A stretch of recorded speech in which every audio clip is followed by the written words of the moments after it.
Hello everyone. Welcome to this brand new extensive session on PHP and MySQL by Intellipaat. Today with this session we are going to touch upon almost all the intricacies of web development, majorly focusing on PHP and MySQL. PHP is the open source programming language that is especially best suited to web development and can be embedded into HTML. Also, it's widely employed across the industry for server-based scripting, whereas MySQL is the database framework that is much faster than other databases in terms of performance and ease of access. But before we begin with a deep dive into these technologies, I would suggest you guys to subscribe to the Intellipaat YouTube channel to come across more such technical updates. First of all, we shall look into the agenda for this session. We will begin this session with an introduction to PHP. Then we'll move on to MySQL. Later, we'll talk about HTML and CSS. Here, we will also discuss about how you can embed PHP snippets into HTML. Next, we'll discover JS and jQuery. And finally, we'll create a hands-on implementation using all the frameworks mentioned above. Hey guys, so I'll start with the basics and then we will work our way towards progress. So in this workshop, we'll be learning about HTML5, CSS3, JavaScript, a few libraries like jQuery, and then PHP, MySQL, then Cake PHP.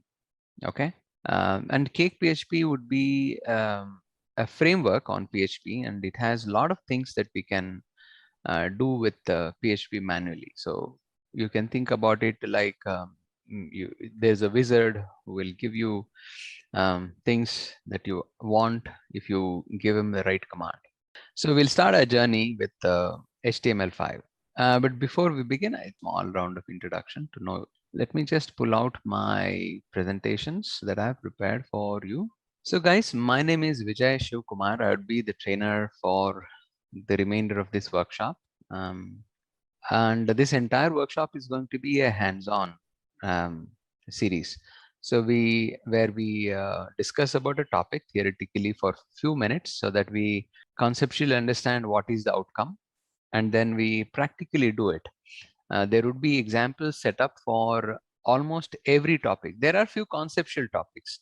Wherever we have a conceptual topics, I have some slides, and then we discuss about that in the topic. See, what's more important here in this workshop is everybody's ability to understand and cope up with the technology that we are going through.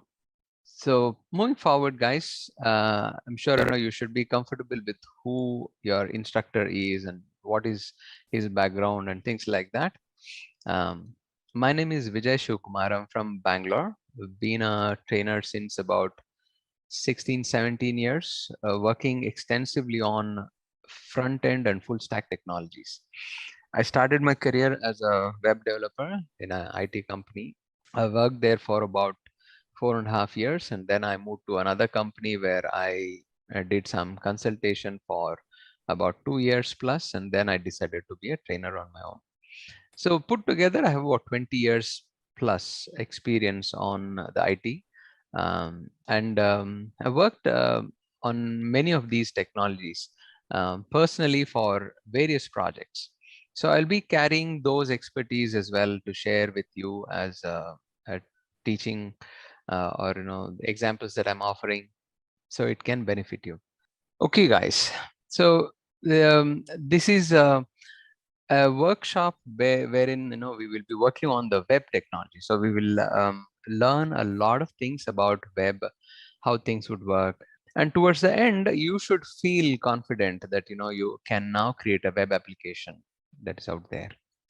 So in the process, I have created a flow that can be easy for anyone to follow along and achieve their goal with using PHP as a framework and PHP as a platform and Cake PHP as a framework to create web applications. We will not be covering every nook and corner of every technology. That is not going to be practical. So we will just focus on things that might be relevant for our learning process, correct? So it's like this, if you go into a store, you may find so many things, but you'll only buy whatever is required, correct? And as and when you need more things, you come to the store and then you buy more, right? No, but here we are not a store. Just because Cake PHP exists, there are over 100 different features, let's say, as an example. And in this workshop, we'll only cover, let's say, like 6 or 7, sometimes about 8 or 9. But as and when there is a need for you, it becomes important that you also get yourself comfortable with the documentation and read and learn. Okay, because most of the things that we would be learning here are also about to change. So if I teach you, let's say, Cake PHP version 4, it may happen that Cake PHP 5 will be replacing shortly, and you guys are busy working on a project, or you took some break in between, or you had a different technology in hand, and then you have been working. When you come back on to Cake PHP again, you will be astonished. Okay, there is version 5 and there are a lot of new things that have surfaced. So it may happen like that. So it's always a good idea that you go back to the documentation and refer and read and understand and then implement it. Okay, so there are some prerequisites, from the software perspective, from the knowledge perspective. So I would suggest you all download and install. Okay, so you guys can stay focused and learn. A few things that you would need from the configuration, from the hardware perspective. You would need Visual Studio Code. Okay, that's something that I would use as an IDE to edit all my files. Now we can get a little fancy. There is another tool called WebStorm that we can use. I would be using Visual Studio Code. I recommend you download this. If you all are using Windows machine, this is the option. If you are using Mac, then on the right side, you can click on this. See, by far, most of the technologies that we are learning in this workshop are quite platform agnostic. You don't need to use any specific command until and unless we get into installing PHP and start working with it. There I will bridge you, okay, whenever there is a need. And in order to continue with this workshop, we will be creating 2 different workspaces. One workspace where we don't have PHP, where we spend some time, the first few workshops will not be inclined towards PHP. These are topics like HTML and CSS and JavaScript. But sooner we will have to get into PHP, then we'll use a different workspace altogether. So as of now, I recommend you go create a folder on C drive. Cool. So what we'll do is create a folder called PHP dev. Okay, I'm creating a folder called PHP dev on my C drive. So I suggest you create a folder which is familiar to you.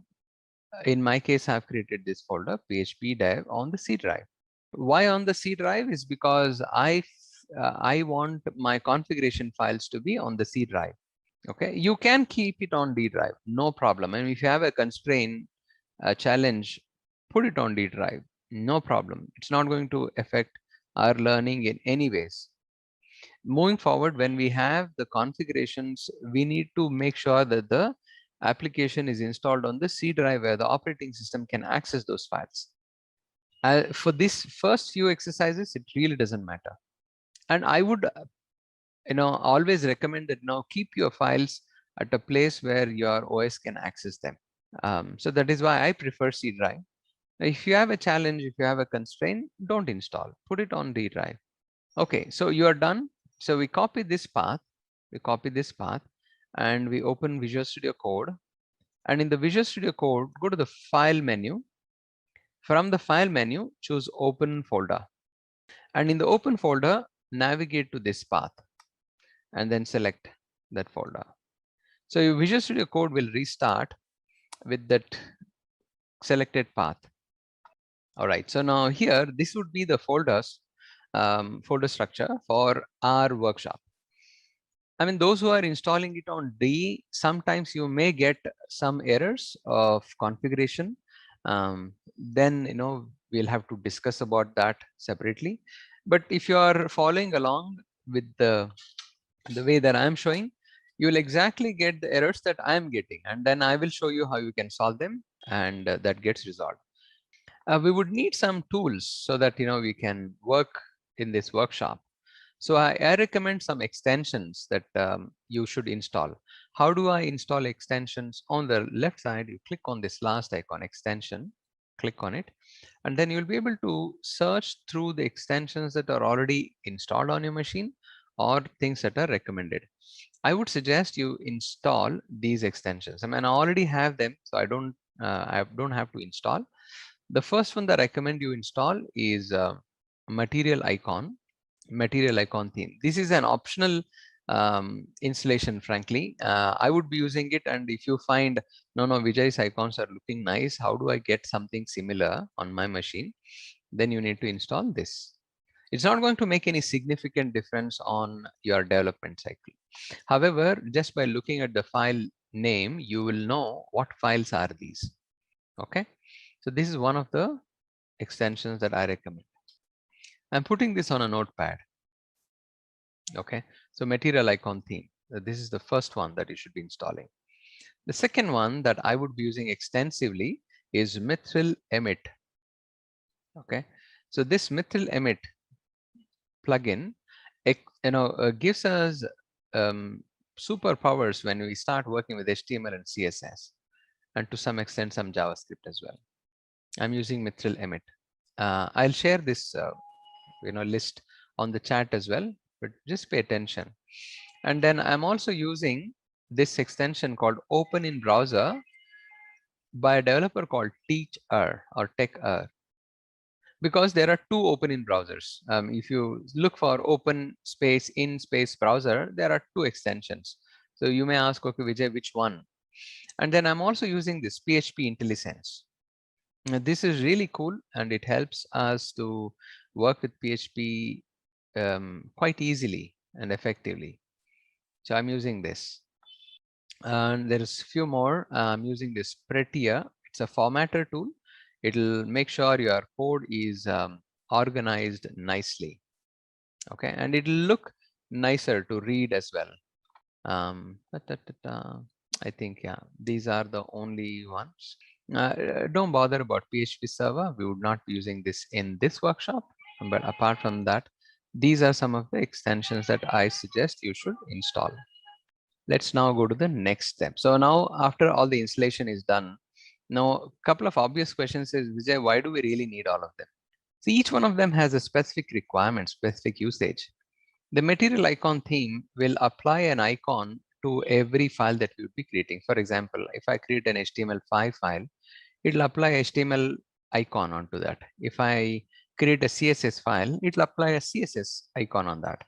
And later on, we will also be learning about PHP, right? So it'll make sure, it is the icons look like PHP. Just by looking at, if this is a PHP file or an HTML5 or a JavaScript file that you can work. I mean, if it's a JSON file, it'll have a different icon, things like that. And then this Mithril Emit will make your HTML and CSS editing a lot faster. Open in browser allows you to open this application in a browser really quick. See, I'm not associated with any of these tools. Okay, so you're completely free to install it or not install it. Because I have installed it, and you will feel that Vijay is a little faster when he's typing all the code, so you'll be left out. So I'm asking you to install, that is all. And when we start working with PHP, for the first few examples, we would not need any IntelliSense. Once we understand about PHP, once we understand about the syntax and the nature of PHP, it helps if you already have something that can complete the code for us. Now, you don't have to actually type, because the way you will be processing your ideas and you start thinking in PHP would be a lot faster than your hands completing the code.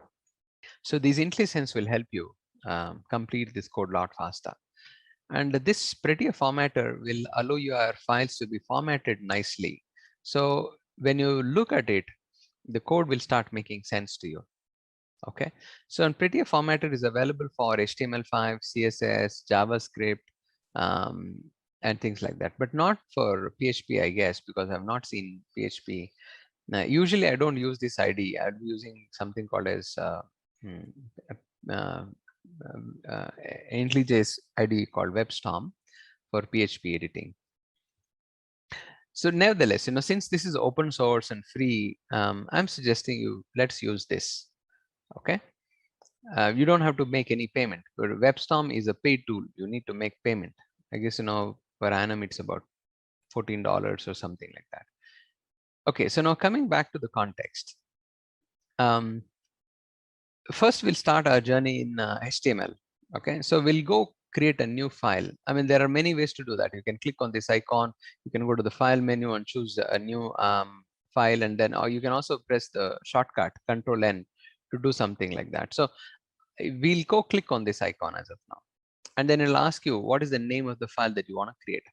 And in order to maintain the sequence of these topics, I'll call this as step 1 hello world.html. Notice that the extension .html is important. If you don't add this extension, the tools that we have installed may not be able to recognize this file and do the auto completion.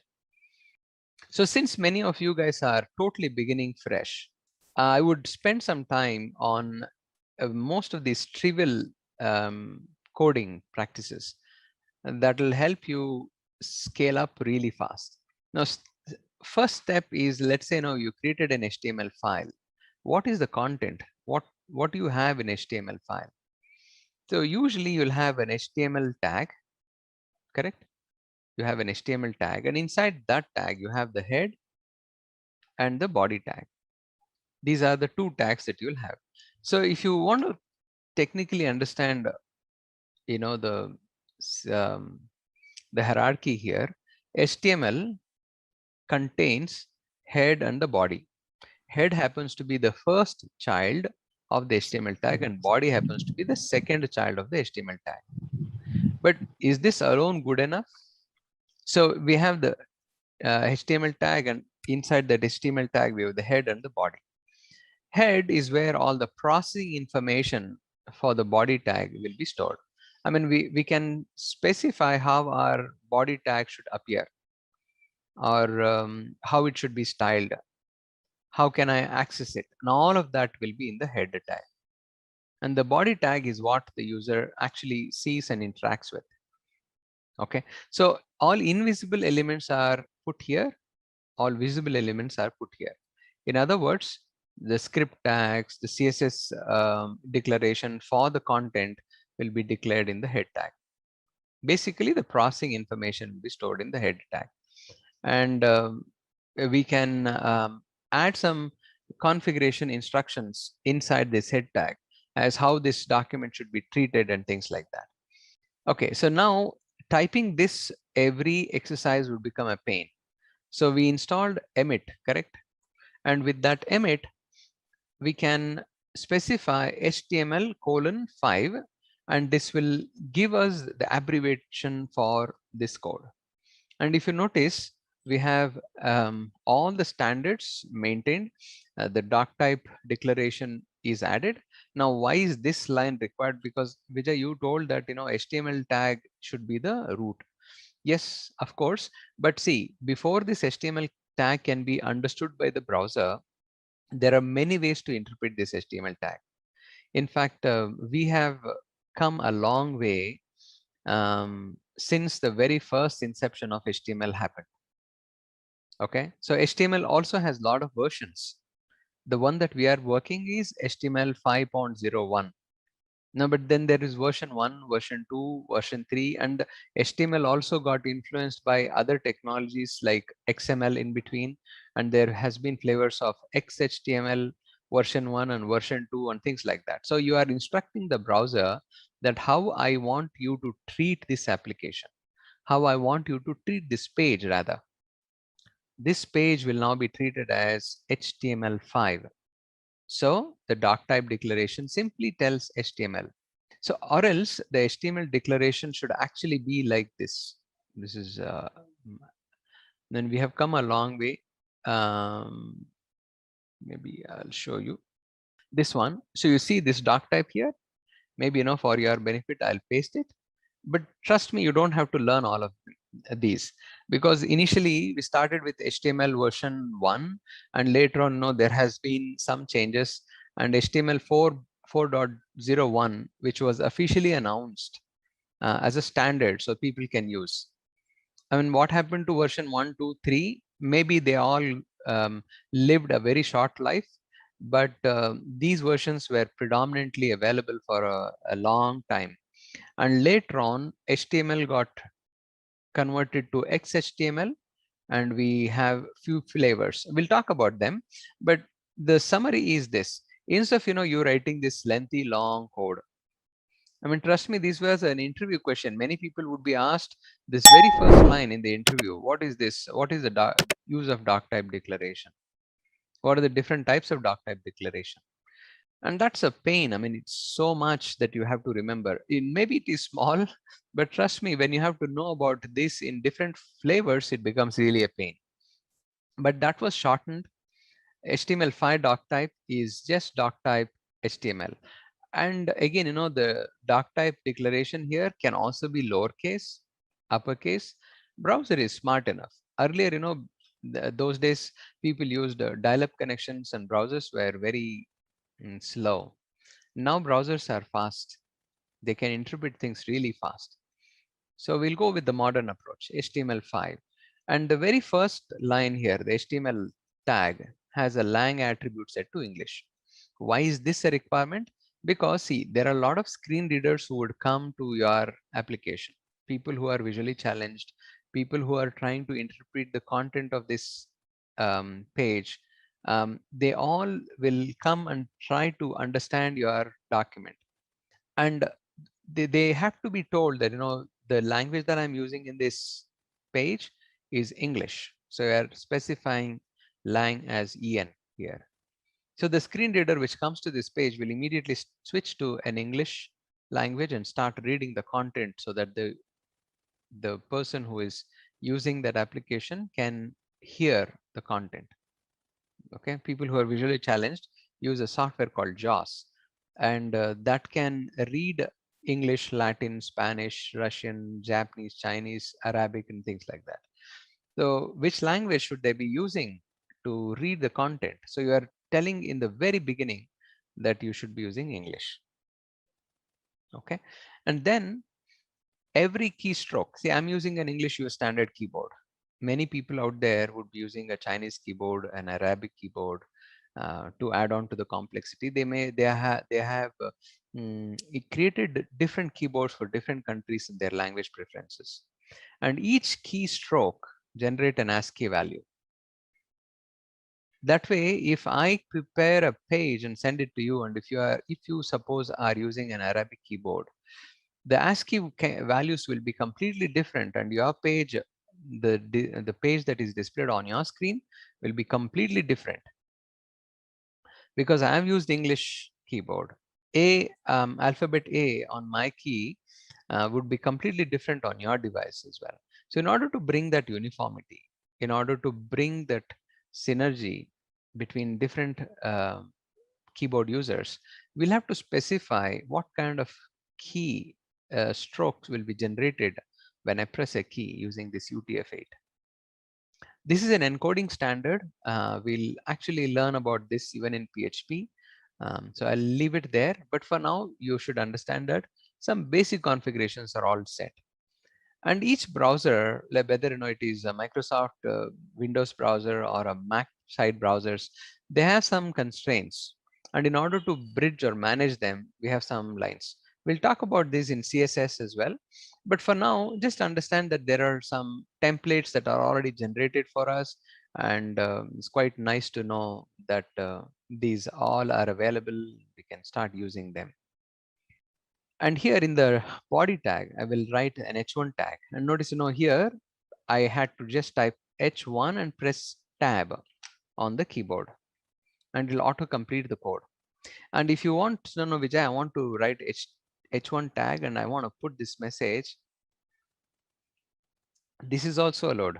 And then I press tab and it'll generate the content along with the tag.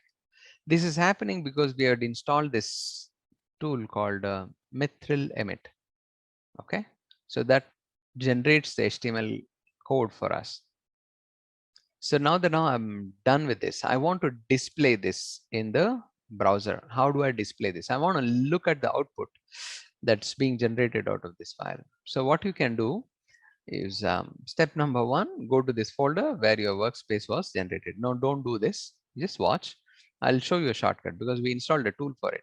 So this file, which is generated here, you can either double click this. In my case, it is configured that Firefox will open this file. Why? Because Firefox is the default browser on my machine. Optionally, you can also right click and open with. Notice, there is this command open with, and you can use a browser that matches your flavor. I can use Firefox, Chrome, older Explorer, and a new Microsoft Edge, and things like that. So if I prefer to work with Google Chrome, which I do in for the rest of this workshop, let's just use Google Chrome.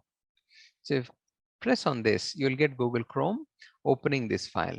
If you notice, it is on the C drive php-dev step 1 dash hello world.html. Easy. Now, instead of doing this, I told you that there is a shortcut. You can now right click this document and choose open in default browser or other browser. Now, these two menu options are available because we installed this extension open in browser, this one. Okay, so this will allow this menu, or else it won't be available with Visual Studio Code. So if I now click on other browser and from the drop down select Chrome.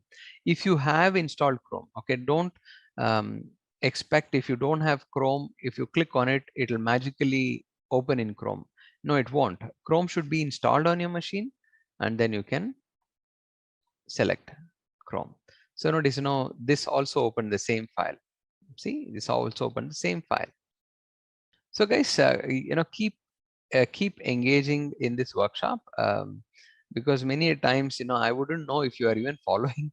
So sometimes I would keep my pace like this, maybe slightly slower and not to a faster side. Okay, so this worked, right? And now we will go on some of the concepts of HTML5. So I told you some of them would be theoretical, some of them would be practical. Whenever there is a conceptual explanation, I will use my slides. So HTML5 has introduced some new things into our world. I think, I just skipped some of these slides. I'll just bring from the starting. So what is HTML5? It is a standard of writing HTML content so that your web browsers and mobile devices which are having web browsers can interpret these elements and render them appropriately. The question is, why do you really need it? Because HTML has evolved over a period of time. I mean, fortunately, you guys have entered into this domain when most of the things have settled down and there is some concrete route forward. But I started working with HTML around 2000, and there's not much of clarity as to what technology will be using. I mean, many people were working on frame sets, and frame sets don't work in browsers. If you don't understand any of these terms, that's totally fine. I'm just trying to tell you that yes, there has been a lot of changes and a lot of improvements that has happened over a period of time, and we are working on this technology at a point where it is quite mature. So HTML was actually controlled by an organization called W3C, Worldwide Consortium, for a long time. And as of now, it is doing its job, but there is one more organization which has got into the standardization of this technology, which is called the WhatWig organization. The purpose of WhatWig organization is to collate inputs from users, like even you and me can suggest what are the features that we are expecting in the next version of HTML, and WhatWig will work on it, provide that to the W3C consortium, make sure that it is standardized and it is implemented in all the browsers so that you can look at your technology rendered in the browser. Okay, so WhatWig stands for Web Hypertext Application Technology Working Group. The company actually was started as a rebel company, which was an offshoot of a debate that people had um, some years back, around 2009, I guess. Many people started wondering whether is this HTML that we are working, is it going to be used in future as well. So the debate went to an extent where they wanted to thrash HTML and replace everything with XHTML 2.0. And browser manufacturers sitting in that workshop did not like the way it's been projected. So they came out and they started their own technology, and they said, okay, we will not follow what W3C is saying, we will follow our own technology. And they launched HTML5 9 months from there. The developers in that consortium were mainly from Apple, from Firefox, and from Opera. So if you think about major browsers, which are the major browsers that come to your head? Safari for Apple users, Mozilla, that is Firefox, Opera if you are using on a mobile device and tablets. Predominantly it is Opera. And then we have Chrome. So all of these people joined in one side, and who's left out?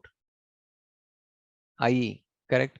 Frankly, nobody cared about IE, because so the rest of the browsers manufacturers went one side and they started working on this technology called HTML5, which is what we would be using now. And later on, IE had no option but to join the gang. And now, as of now, IE is also hand in hand with HTML5. So every browser is moving in one direction, fortunately. So I think, I gave you the date as 2009. It is 2000, around 2005, which is when, the XHTML 2.0 was actually announced. Okay, so HTML5 has some new advantages. As of now, they all are old now, because between 2005 and 2021, there has been like 15-16 years, right? So this technology has standardized over a period of time. But they had a lot of advantages, which I will reveal one by one. Not many developers even till date know about these. That's the point. Okay, so I've summarized that in a few points that could be easy for you to follow along. So you have the support for broken markups. Now, if you have done any HTML programming, if you start an li tag, you need to end the li tag, right? But there is no need like that. In HTML5, it will work. So what do I mean by that is, if I go back to this page and I will use a UL tag, under the UL tag, I'll have an li tag. And I don't have to actually close this tag. I'll say list item 1 and list item 2, 3, and 4, and expect this to work. Like, this looks crazy. Why will this work? Well, let's go give this a try in our browser. Select Chrome. See, it works. And just to prove that there is no, yes, li means list item. So if I right click, there are no problems as well. Li means list item.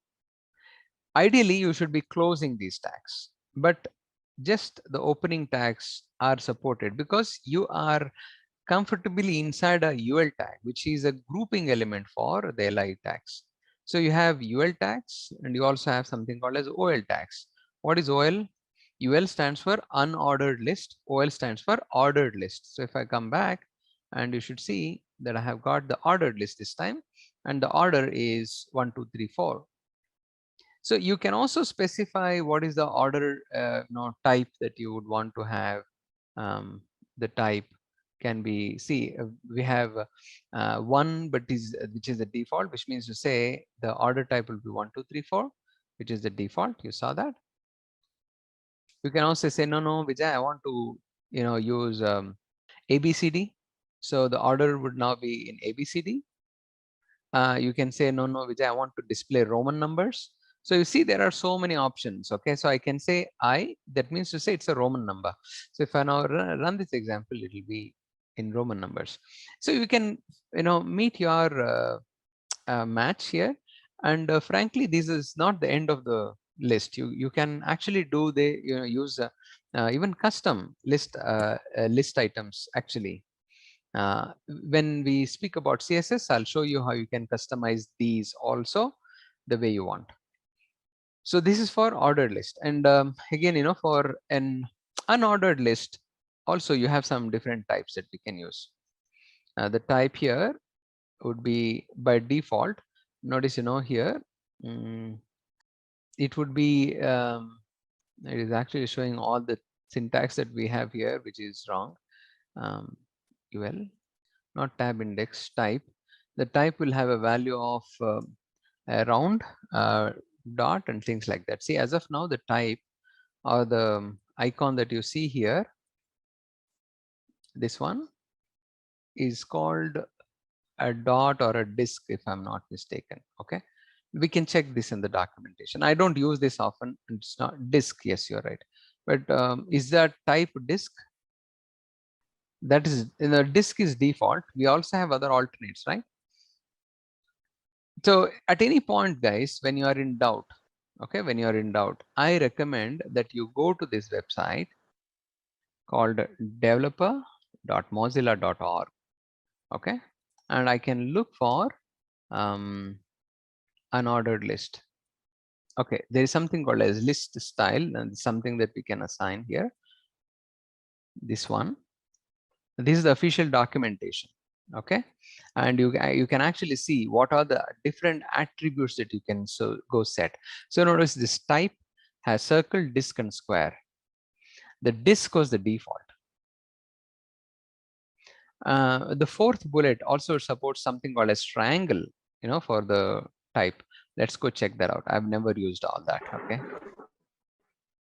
the type is triangle. Oops, did it not copy? Triangle. Copy just to make sure that the words match. Let's now go to the browser and see if this is what I get. Where is my browser though?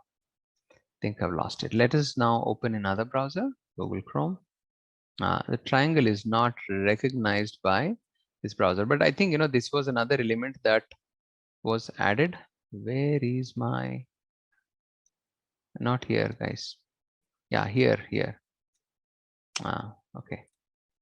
So we can use a circle if you want to, a square if you want to. I have seen all of these working, but triangle was something exciting, so I thought I'll try. But we can actually use CSS to modify these as well, the way we really want. So now you see it is actually become a square. It's very subtle. Have you tried that? Okay, could be. I've not tried. Let me go try if it works in. Yeah, some of them may have a browser compatibility issue. Yeah, no, triangle does not work in Firefox as well. Okay, I don't know. Okay, so maybe you guys can try and explore. Did I make any typo mistake? No. So let us go check in Firefox. And I'm using the latest version of Firefox and it doesn't seem to work. Nevertheless, okay, so it's not important. Just understand that there are different types of types that you can go use for list items and ordered list and unordered list and things like that. So you can use, okay, and they have a working example right there in front of you. I don't think they have an example for triangle there because maybe they were also not sure about it, so it's not displayed in here. Okay, so what we have learned is that there is something called as list that we can go create, and that can be of two types, ordered list and unordered list. Now what is more important here is you have opened the tag but you never bothered to close it, and that's supported in HTML5. It never used to be supported in HTML 4.01 or XHTML. XHTML though it was never supported because XHTML is what? XML version of HTML. Because it was XML, you had to close the tags. And now even badly nested tags would work. See, ideally, in the slide you can see B stands for bold. So anything that you put inside will become bold. And I stands for italics. Anything that you put inside that I tag will become italics. So if you think about it like that, I start a B tag, I put some content, I start an I tag and I put some content. Now ideally I had to end the I tag and then the B tag, correct? Because you need to properly nest them. Even if you improperly nest them, this will also work in the browser. Okay, so this is also supported. So just to prove that, what I will do is I will use the exact example that I have displayed here on the slide. There's a B tag. I will say this is bold, and I'll use another tag called I, and inside this I will say italics, and then now I'll say outsider. And now what I'll do, see, this is correctly nesting. So in this case, bold will be bold, italics text will be in italics, and outsider will still be in bold. Okay, if I go back to the browser, you can experience that. See, it's working, correct? Bold is in bold, outside is also in bold, italics is inside italics. Now if I come back here and wrongly nest this, I would close the bold tag before and I would close the I tag later. So this is wrongly nesting, isn't it? I mean, you can easily find out. No, Vijay, this will not work. But in HTML5, this would work. Just a quick info, guys. Intellipaat has a PHP and MySQL certification training program where you can learn all the important concepts from industry experts and gain real world exposure to these technologies. See here, this word is bold because bold. This word italics will be in both bold and italics, and this will be just in italics. So the way it would work is between this and this tag, things will be bold. And between this and this tag, it will be italics.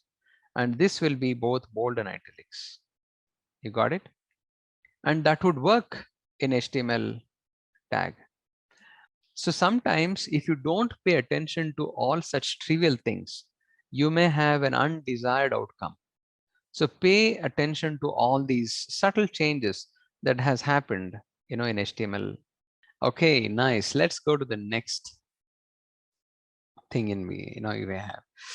So there are some new tags. If we change the tag, will these plugins change them accordingly? No, there is one tag that we can use. So there's one more plugin that we can use. If you change the starting tag, it'll change the corresponding ending tag. Okay, so maybe later on I'll show you how you can install it. Okay, but you can. There are plugins for that. So if you basically select the first one, it'll select the last one as well. But see, it is not in this case.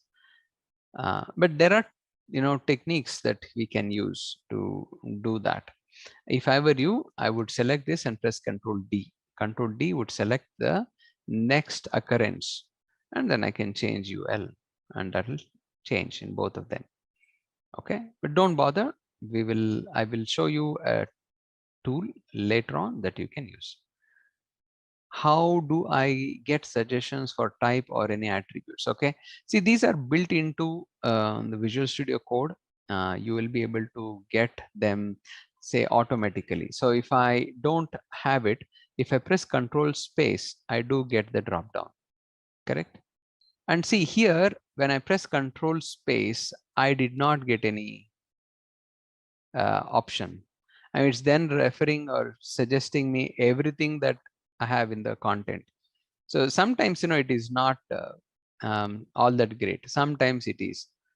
Okay, so the idea here is you should know which one to accept and which one not to accept. I mean, just because this browser, this ID suggested, can I start with B tag and bold tag and all of this?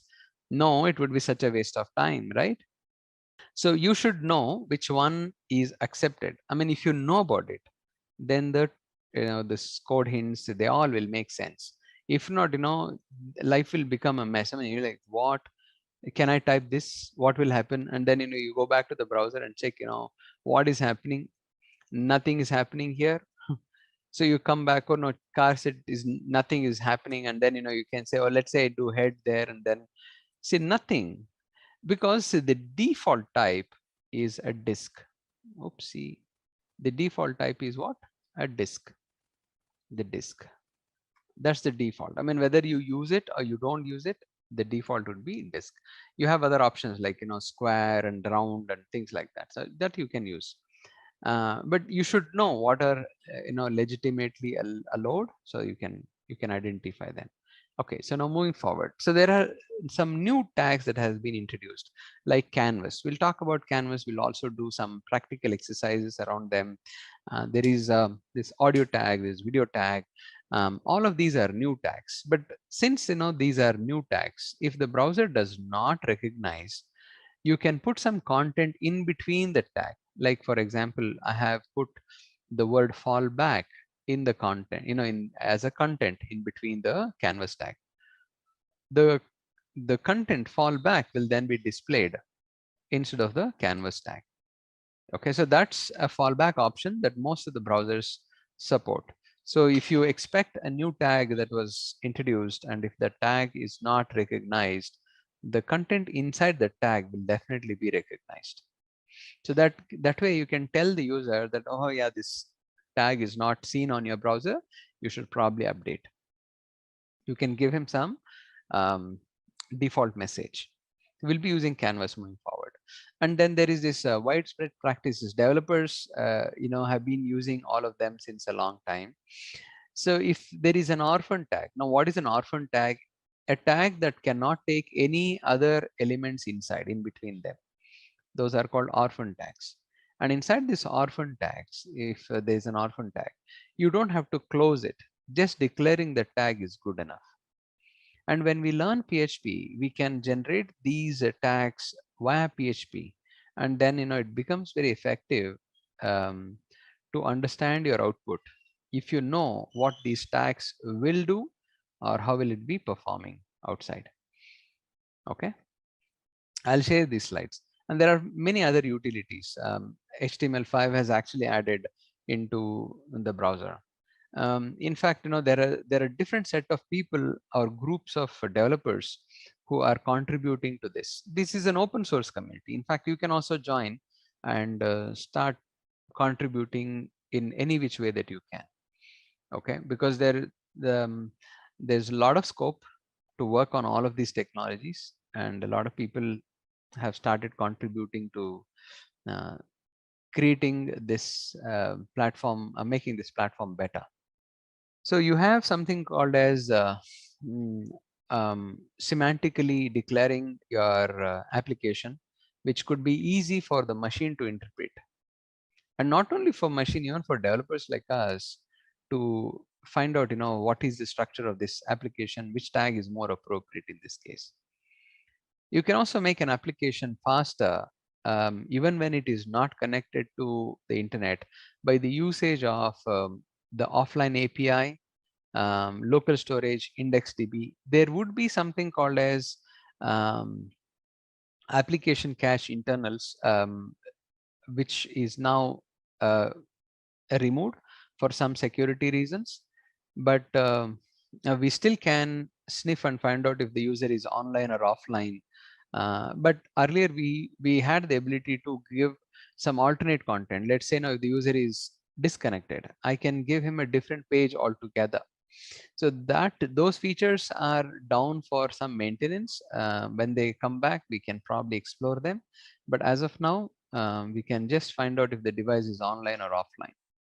And when the device is offline, we can ask the user to read the data locally, which is stored in something called as local storage. And local storage has few more flavors. You have session storage, local storage, web storage, and things like that. We will get to the details in the next classes. You also have the ability to store a database on the user's machine. But now there is a challenge with this. Firefox, Safari is supporting IndexedDB.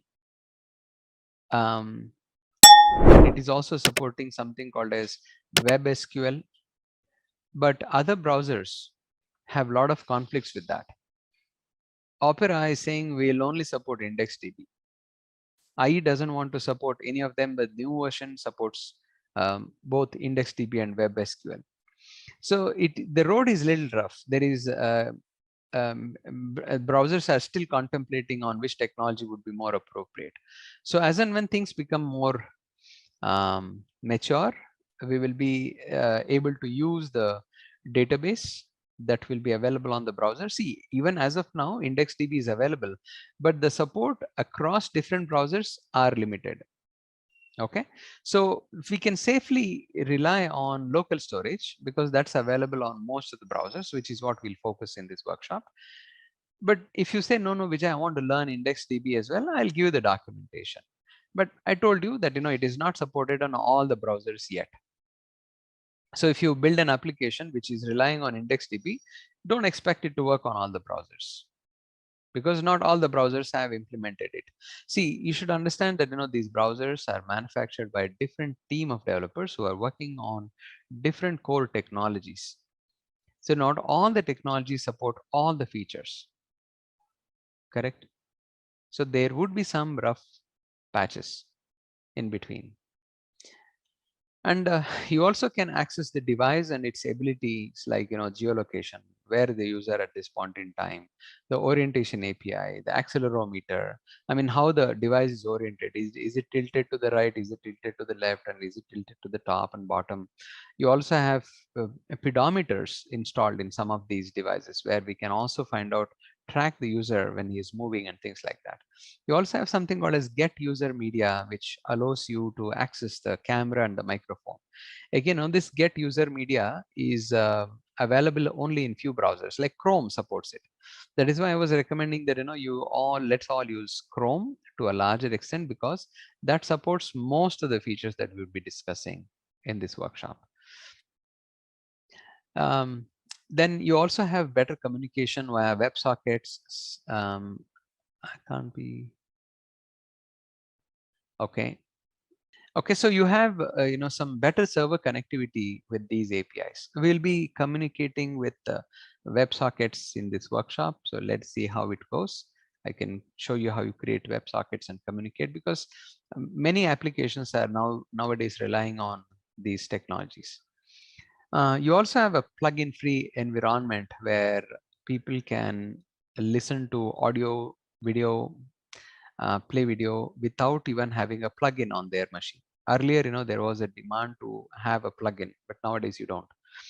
And you can create some uh, uh, content which creates a good impact on the user by using these technologies like SVG, stands for Scalable Vector Graphics, Canvas, WebGL, and some CSS 3D and things like that. Unfortunately, we will not be able to spend much time on these because that is not something that we are here to learn. Correct? But these are very interesting to know. I'll show you some resources that you can start using. But each one of them has its own domain. Say, for example, SVG can be used for creating dashboard applications. Like you would want to interpret huge data. Okay, you can't simply prepare tables to display. So that's where SVG and Canvas comes into play. And WebGL takes advantage of the graphics acceleration that the user may have, like graphic card. They will be able to take advantage of it. I mean, the program will be able to take advantage of it and deliver really rich content. I'll show you some applications that have been built, and moving forward, you should also be capable of doing that. And we can improve the performance of an application by splitting your main JavaScript thread into multi-threads. You should all know that JavaScript runs in a single thread. Now, how do we create pseudo threads in them? That's how the web workers comes into play. And the new version of the HTTP that we have, that is, the way to communicate from a browser to a server, has also been enhanced. There is this HTTP version 2 and XML HTTP version 2. XML HTTP version 2 is a client-side resource that the browser is capable of making a request using Ajax. We'll be learning that in this workshop. Okay, so that gives you a big performance boost when you start using these technologies. Frankly, there are lots that has been added, and we would have so much time to just cover a few of them. I would usually cover HTML5 in a 24 hours workshop. That takes it about 3 complete days, right? So there is a lot to learn. But we will be focusing only on few things. Why? Because those are relevant for us, for our line of work. Not everything is important for our course now. So we will spend some time on headers and semantics, and maybe we'll also spend some time on input types. I'll show you an example of Canvas so that we understand it, and then we will move on to geolocations, form validations, and some local storage. Okay, the rest of the topics are frankly not relevant for our line of work. Okay, but if you say no, Vijay, I looked at this let's say mm, drag and drop looks very interesting to me, or this 3D canvas looks very interesting to me. Can you share an example? I will do it, but we will not be covering in this workshop. I told you why, because that's not the purpose of this workshop. So the ones that I've marked in red are things that would require some JavaScript knowledge. So that is why I will sequence them so that when we graduate and learn JavaScript, we'll be able to come back to these topics, which is a part of this workshop as well. So we'll have JavaScript incorporated in this workshop. Okay.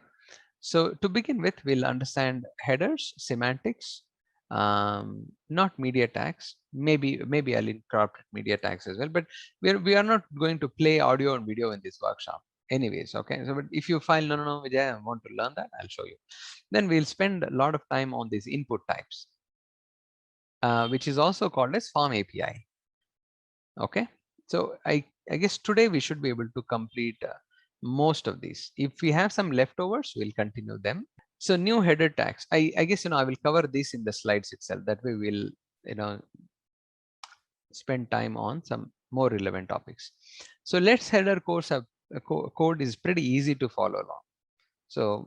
So I told you earlier we had used we had to use HTML4 semantics, the tags. The doc type declaration would be a pretty lengthy long one, and we had 3 different types: strict, translational, and frame set. Maybe someone may ask you in an interview, that is all, but practically these are obsolete now. Nobody would even be using them.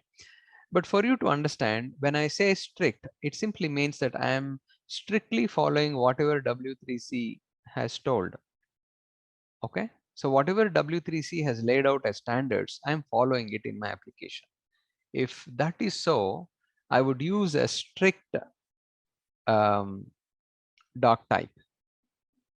If I'm somewhat following it, and sometimes I'm not following what W3C says.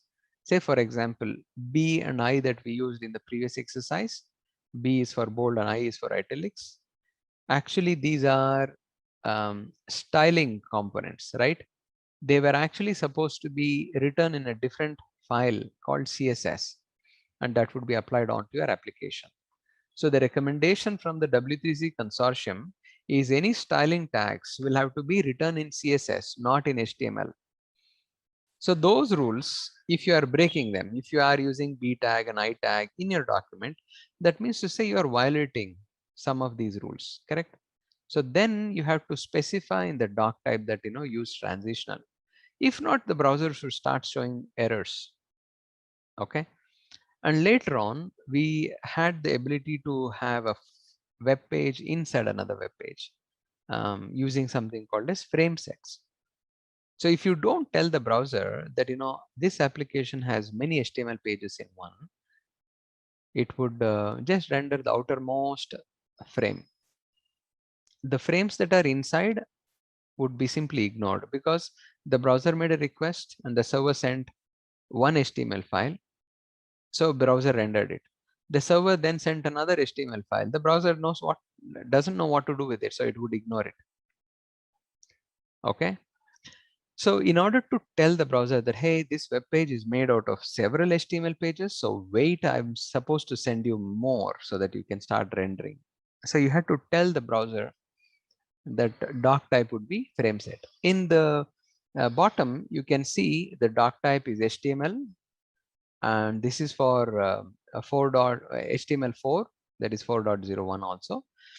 And the doc type would be given to us by the W3C.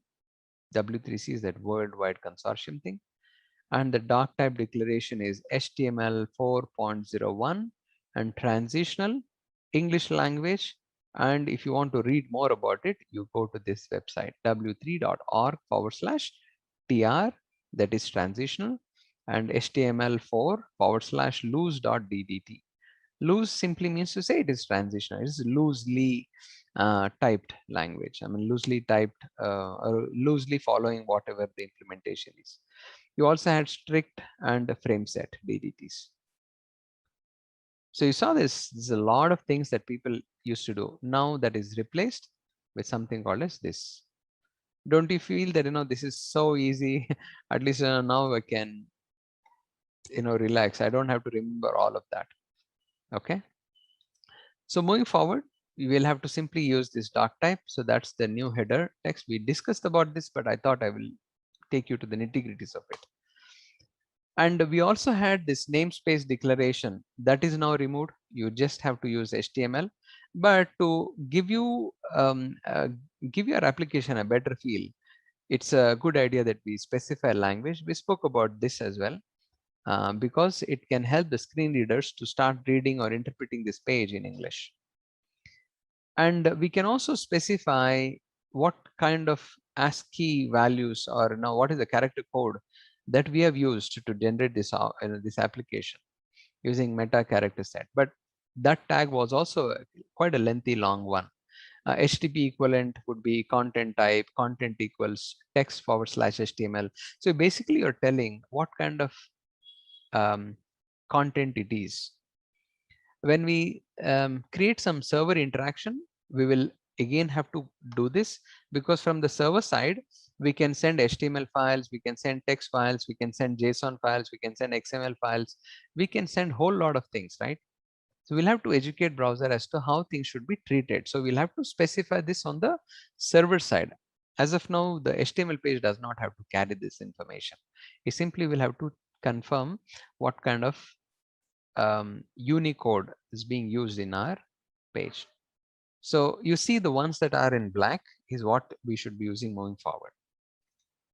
And in order to add scripts, JavaScripts in your document and add styles in your document, the old way was script type equals text/JavaScript. This is the MIME type that we have to tell the browser. But since there is only one language, should that not be understood by the browser? There's only one that we can send. There can't be many. Earlier there were many languages that were used on the client side.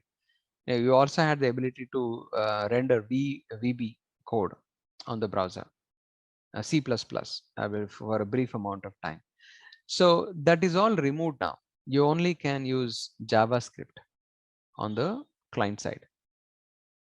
So you don't have to even specify that you are writing JavaScript. Similarly, CSS could also be written in JavaScript earlier. So there was a conflict. Well, should I be using CSS in JavaScript, or should I be using a file by name CSS? So now that conflict is also resolved. We'll still be using just CSS on the client side. Okay. If you are working with external CSS file, then you will have to specify what is the relationship, because a document can take more than one CSS file. I'll show you that when we move on to the doc type. So this relationship can be style sheet or can be alternate style sheet as well. As of now, we have to use that, but we'll have to specify, where the external CSS file is, so that we can provided to the browser. So these are some header tags. So let's go to the next step. So now we'll switch gears and learn about new semantics. So what is semantics? See, earlier we used to use this tag called div. Basically, div is a division element. You can create a division of content using these div tags. The purpose of this tag is to group similar kind of tags. Let's say now there are about 3 paragraphs. I want to group them. How will you group them? You wrap them into a div tag. So if you keep wrapping your content in div tags, it would create a mess of many div tags, and you would not even know for what these div tags are used. So I think we'll go create a problem, and then you'll understand the solution and you'll appreciate the solution. I'll now go create a new file, which I recommend you all do. This is going to be called as step 2 semantics.html, and we'll use our HTML5 snippet. So let's say here in this application, we'll go create some header, some footer, and I mean that is heading and then footer content, and then we'll create some 2 or 3 paragraphs to display on the page. Okay, and I'm using divs to do all of them. So this div will be to create some headings. So I'll use an h1 tag. Welcome to my application. So this is the heading. Okay, and let us say I also want to do some navigation in my document. I'll use a UL tag, and inside the UL I'll use some LIs, and this LI tag would be nested in a anchor tag. A anchor tag will have an href, that is a location where it should take the user when the user clicks on this button. I'll have about 5 of them. I'll give each one of them a number. This is 1, this is 2, this is 3, this is 4, and this is 5. So this is for navigation. And then the main part of the application comes into play. So I'm using a div tag, and inside the div tag, I want to wrap some content. Now, how do I put some content? I'll use a div tag. I'll put some content. Lorem ipsum is some placeholder dummy text. I would want to have about 3 of them, 4 of them. Who cares, right? I mean, 3, 4 is fine. And then finally, I have a footer. Footer will also have a div tag, and inside the div tag, I would put some ampersand copy and say copyrights reserved by my application. A is for an anchor tag. Basically, it will create a link from this page to an external file. Okay. So now if I run this page in the browser, this is how my application looks. Not all that elegant, but yeah, somewhere we can start, right? So for all you who are waiting, I will give this file, this page. I doubt, if it would be accommodated by the.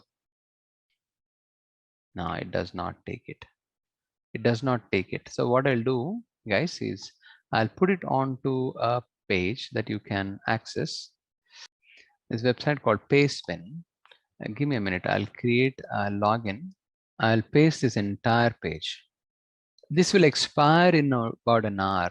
Okay, so please copy it before the expiry time. So all you need to do is click copy paste that link in the browser, and when the application shows you like this, click on the raw and you'll be able to copy the content. Now that you have copy pasted this code, don't you agree that there are a lot of div tags? I mean, if this is a simple application, fine. If it's a large application, like see, very simple application. If this had a lot of other content, it would become very difficult for us to know what is this div tag doing, correct? And what is the purpose of this div tag? What is the purpose of this div tag? Okay, it becomes very difficult, right? So in order to and maybe this can also be like this, maybe I have a few more content, maybe I'll just wrap it into two, and then I want to group all of them into one div tag. I'm not actually making this hard to create, just that I'm trying to demonstrate a very simple application. And how would this really mean? So now looking at these divs, what div tag or which one is it closing? See, at least this is easy. You can easily interpret, okay, this div is closing this one before, but what is this closing? What is this closing? So it becomes very difficult, right? Because this document that we have created is not semantic. It does not tell you what is the purpose of this. Yes. So we need to understand what each one of these tags denote and what is the purpose of this as a developer. That's where the new semantics come into play. So HTML5 has introduced some new semantics. These are new names for a div tag. What is it? It's a name for a div tag. That's it. So it doesn't do anything apart from that. Instead of using div tag, you can use these now. That is all. It will also group. But the question is, when do I use each one of them? There is a specific requirement for each one of them. See, nobody will hold you by these rules if you don't follow them. Okay, if you miss one of them, it's okay. But if you want to create an application which is semantically structured, it's a requirement that you follow all of these rules. So what we have here is header. Now, what do you think a header will do? It will come on top of the page. Sometimes it can also come on top of some content, correct? That is where the heading comes. So the easiest way to think about all of this is to relate this to a newspaper. I'm sure all of you have seen a newspaper, right? Yeah, so you'll have a heading. Now, what will the heading say? Some very important content that you would want to display. And then you have a footer. Where will the footer come? Somewhere in the bottom. Header and footer is something that you can easily understand. Now, if you have many headings, you can group them in one H group. There would be scenarios like this. Like, for example, a company name is heading. Company will also have some taglines, which is also a heading. So you have a requirement to group them. How do you group them? You group them under something called as an H group tag. Easy? Is that simple? Header is on the top of the document or top of the content. Footer is in the bottom of the document. H group is to group all the heading tags. There is this tag called a nav. Whenever there is a navigation that is happening from one page to another page, you can use the nav tag to navigate from one document to another document. Easy and simple. And now you have something called as a main tag. The main tag responsibility is to group the main content of your application. I'll show you this pictorially, that becomes easy for you to understand. Now, what is the main tag? Something that excludes the navigation and the header and the footer. That's the main content. Then you have several sections. So in the newspaper, you have several sections, right? The sports section, the finance section, the entertainment section, and each section will have a lot of articles written in it, correct? Under the sports section, you'll have a lot of articles. Under the economy section, there will be a lot of articles. Under political section, there will be a lot of articles, correct? So now you understand what is section and what is an article. Section is a group of articles put together. Is that easy to get? Okay, so now we are clear with header, H group, nav, main, section, and article. Now you also have something called as a aside. Anything that is not directly related with your with the content that we are discussing can be put aside, so that you can give a reference. I mean, if you open the Wikipedia page, you will see that there is a lot of references that are actually being given. If I go to Wikipedia, Not only Wikipedia, I'm using Wikipedia as a reference, but you could also use, let us say, no, I'm looking for some, see, if you click on this, you do have this main content, okay? But you also have some references. Sometimes, it may come in the bottom. See, these are all references, correct? These are references that we have, notes and references. Sometimes these come in the right side or the left side as well, somewhere in the right side or the left side as well. See, on the left side, we also have some navigation, which are not directly connected with the content that we're talking about. Okay, anything that may not be directly connected to your document, but that is like an also information, read more information, they come in the aside tag. Usually these aside will be either on the right side or on the left side or somewhere in the bottom as well. Aside would be something on the left side or the right side. I mean, that's the general convention that many people have, but you can also put it in the bottom. Nobody will come and question, oh, why are you putting it aside? That's because this is an aside tag. I put it in the bottom because I don't want this to clutter the main flow of the content. So that's an aside tag. Okay, on the right side, you see something called as figure and figure caption and time and mark. Okay, now what is a figure tag? You know that there are images that we can use, right? Image can be created using an img tag. So you basically create an img tag and then you have a image in front of you. And if you have a requirement to group these images together, I want to group all of these images in under one section. Let's say these are related information. This is before the trip, in the trip, and coming back from the trip. Sequence, right? So you have, let's say now we all are planning to go for a trip. Before the trip, in the trip, and after the trip. So there is a sequence. Or maybe in the trip also, you went to some place. Let's say we all went to Jammu, and we had a friend, right, who's from Jammu here. Let's say Smriti. She took us to her state and city, and she started showing us various places. So we make a sequence of them, and then we want to group them together. How do we group them? How do we group these images together?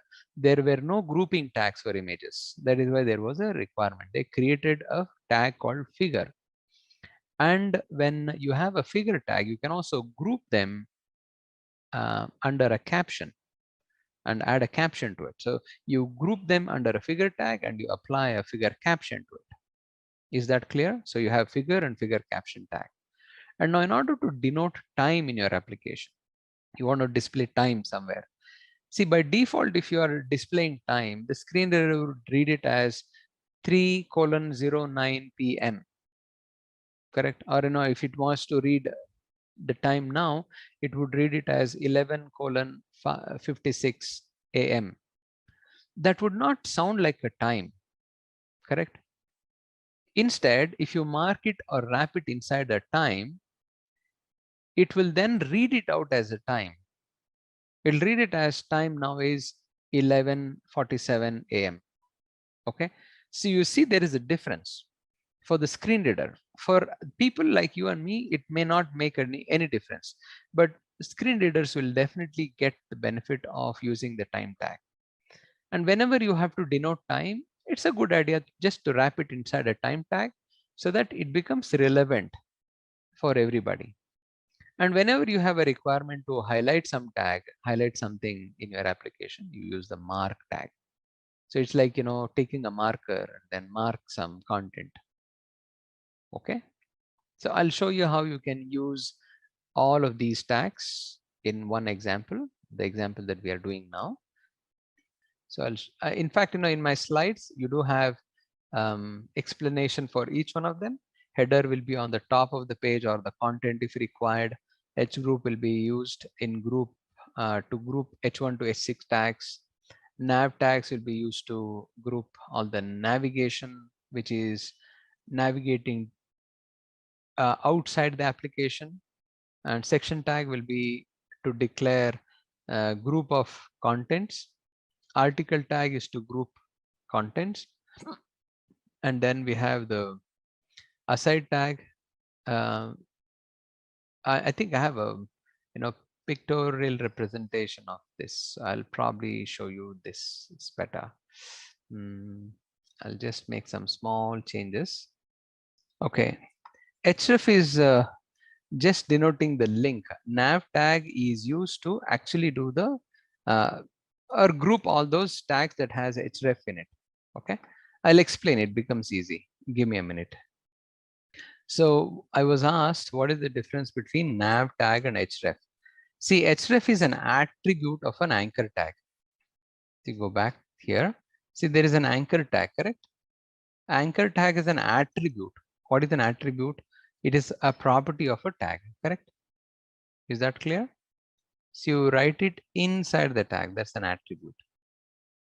Just a quick info, guys. Intellipaat has a PHP and MySQL certification training program where you can learn all the important concepts from industry experts and gain real world exposure to these technologies.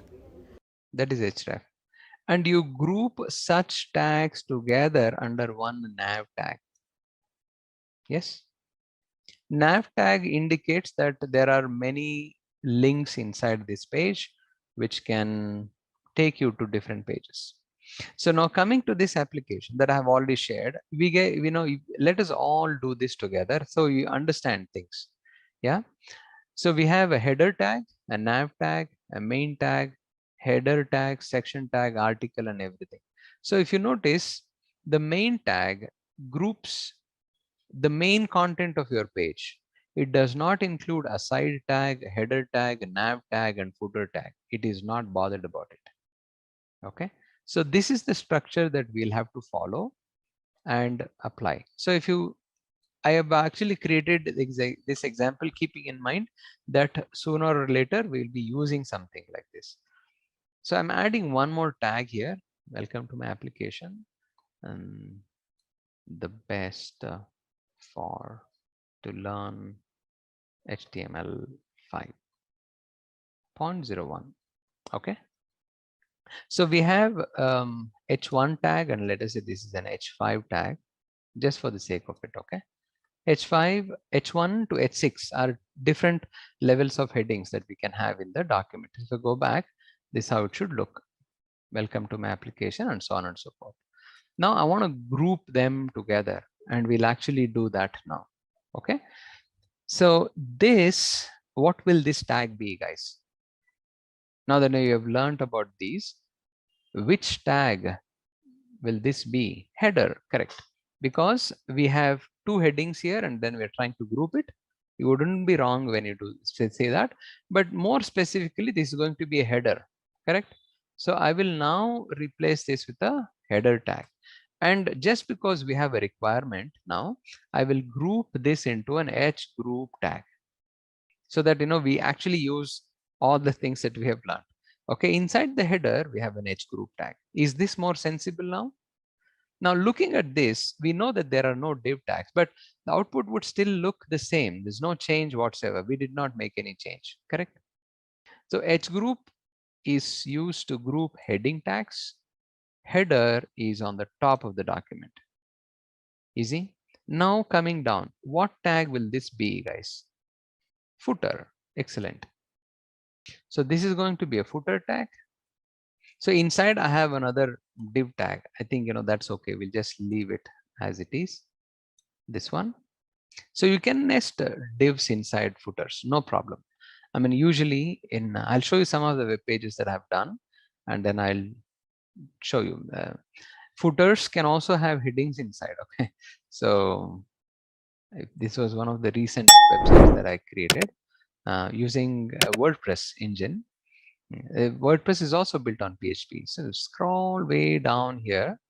You see, this is the footer. This entire thing is a footer. And footers also have headings inside them. There's a heading here, correct? The heading here, and some links and buttons and things like that. So you can add as many as you really want.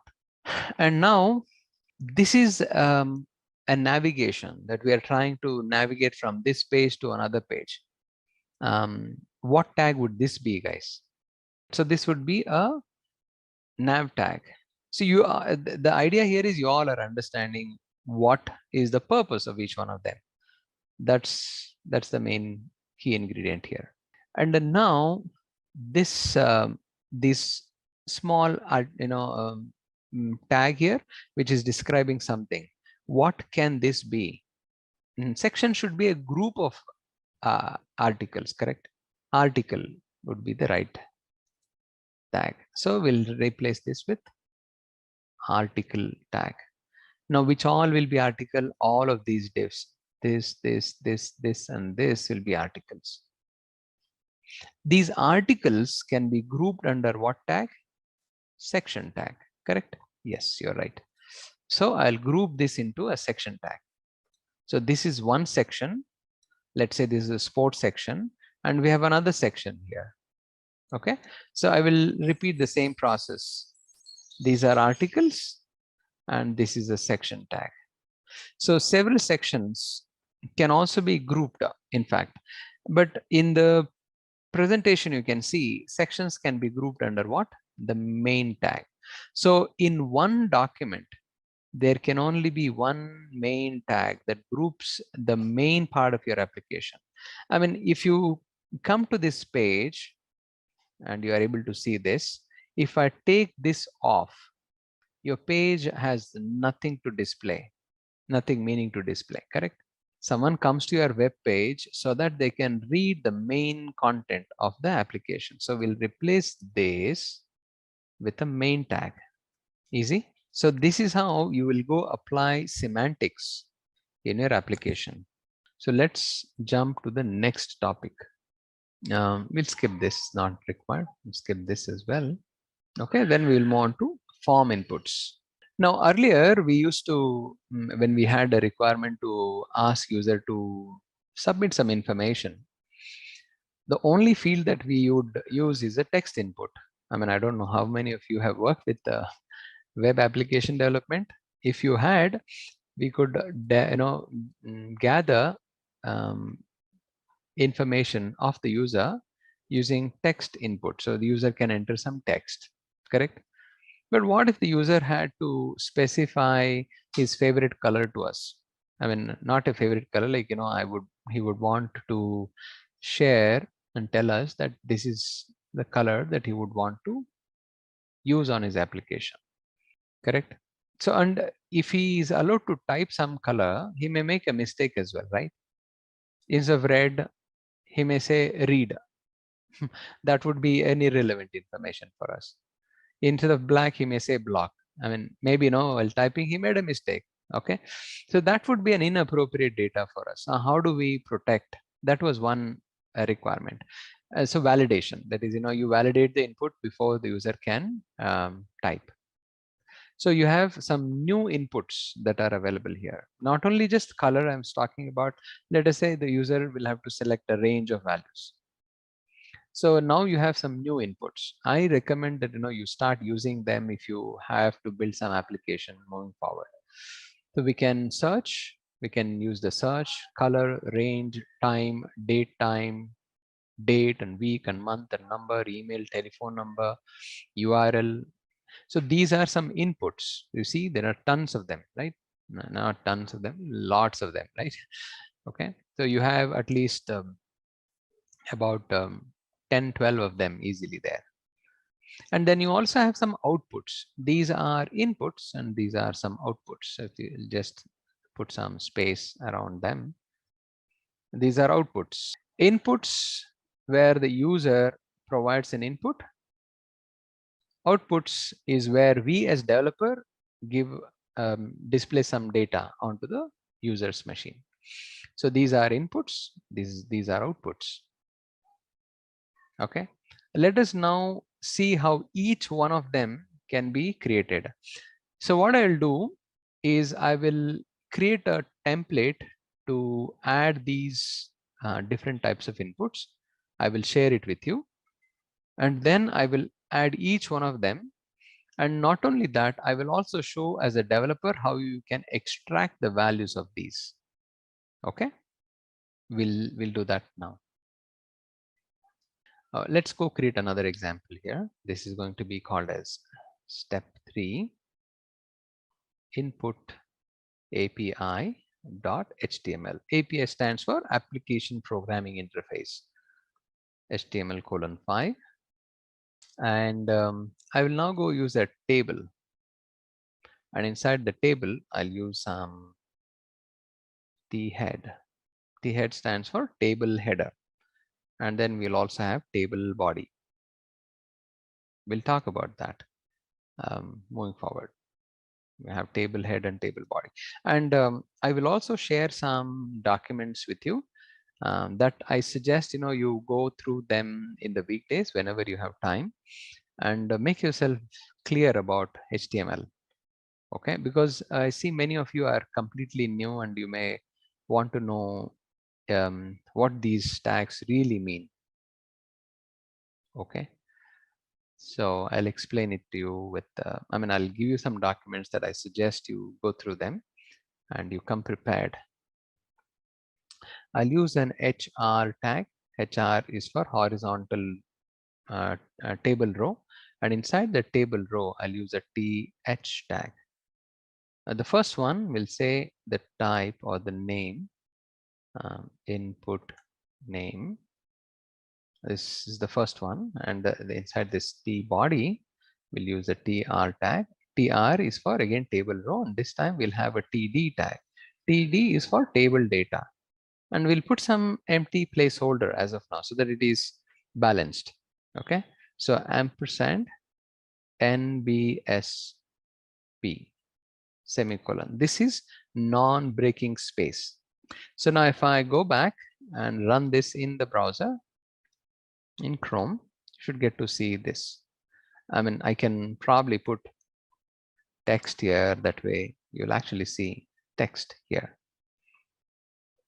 I will not only want to type the name, but I want to show you how it is rendered. How it is rendered by the browser. So here I will show you how you can use a text input type text. I'll go to this table and add a border, because without this border we won't be able to distinguish how it is working. Correct? Let's say 0.1.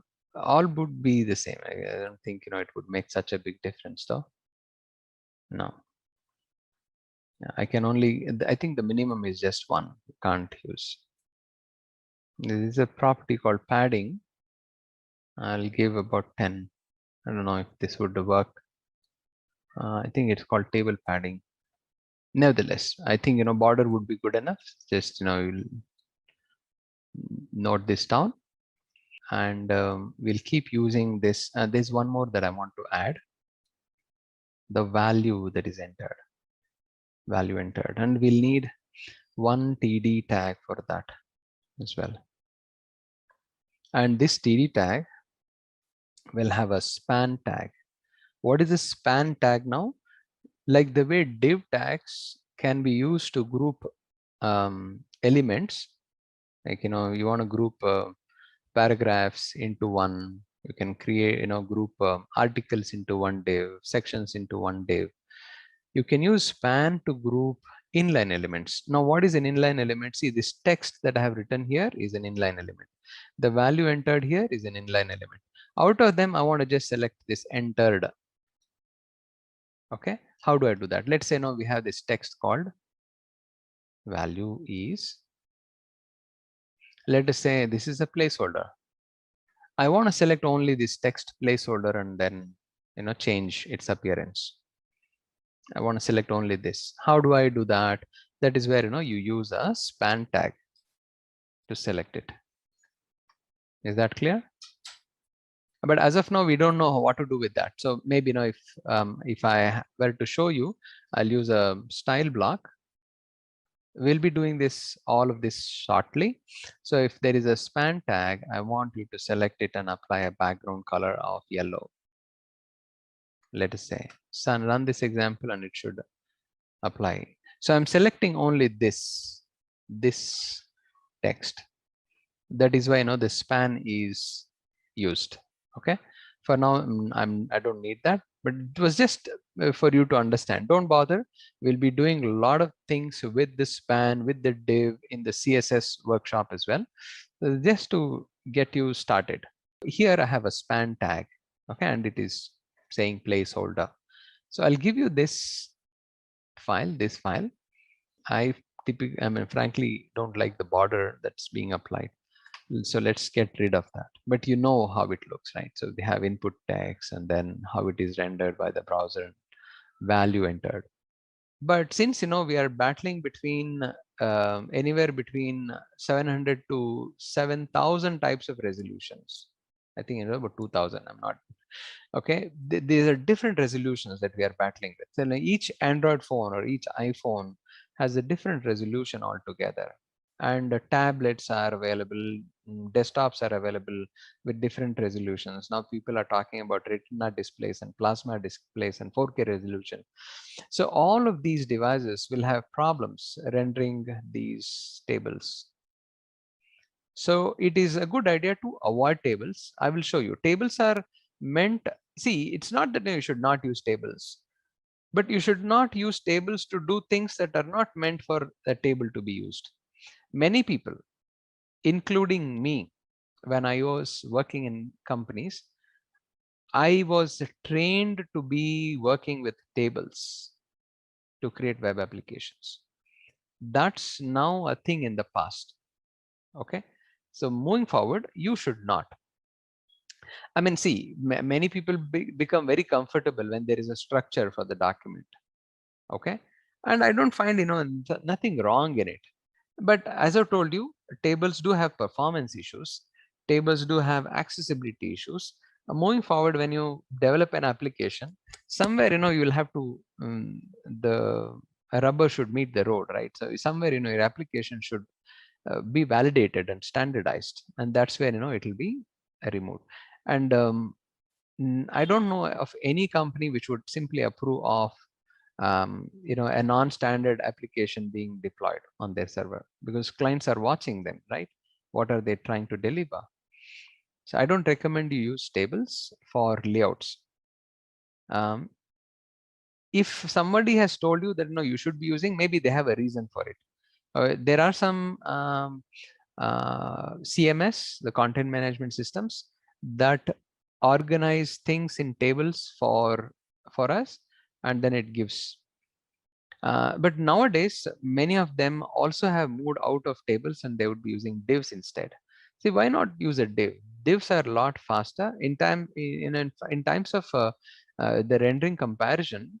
It would take almost less than 1/3 of the speed that is required by a table compared to a div tag.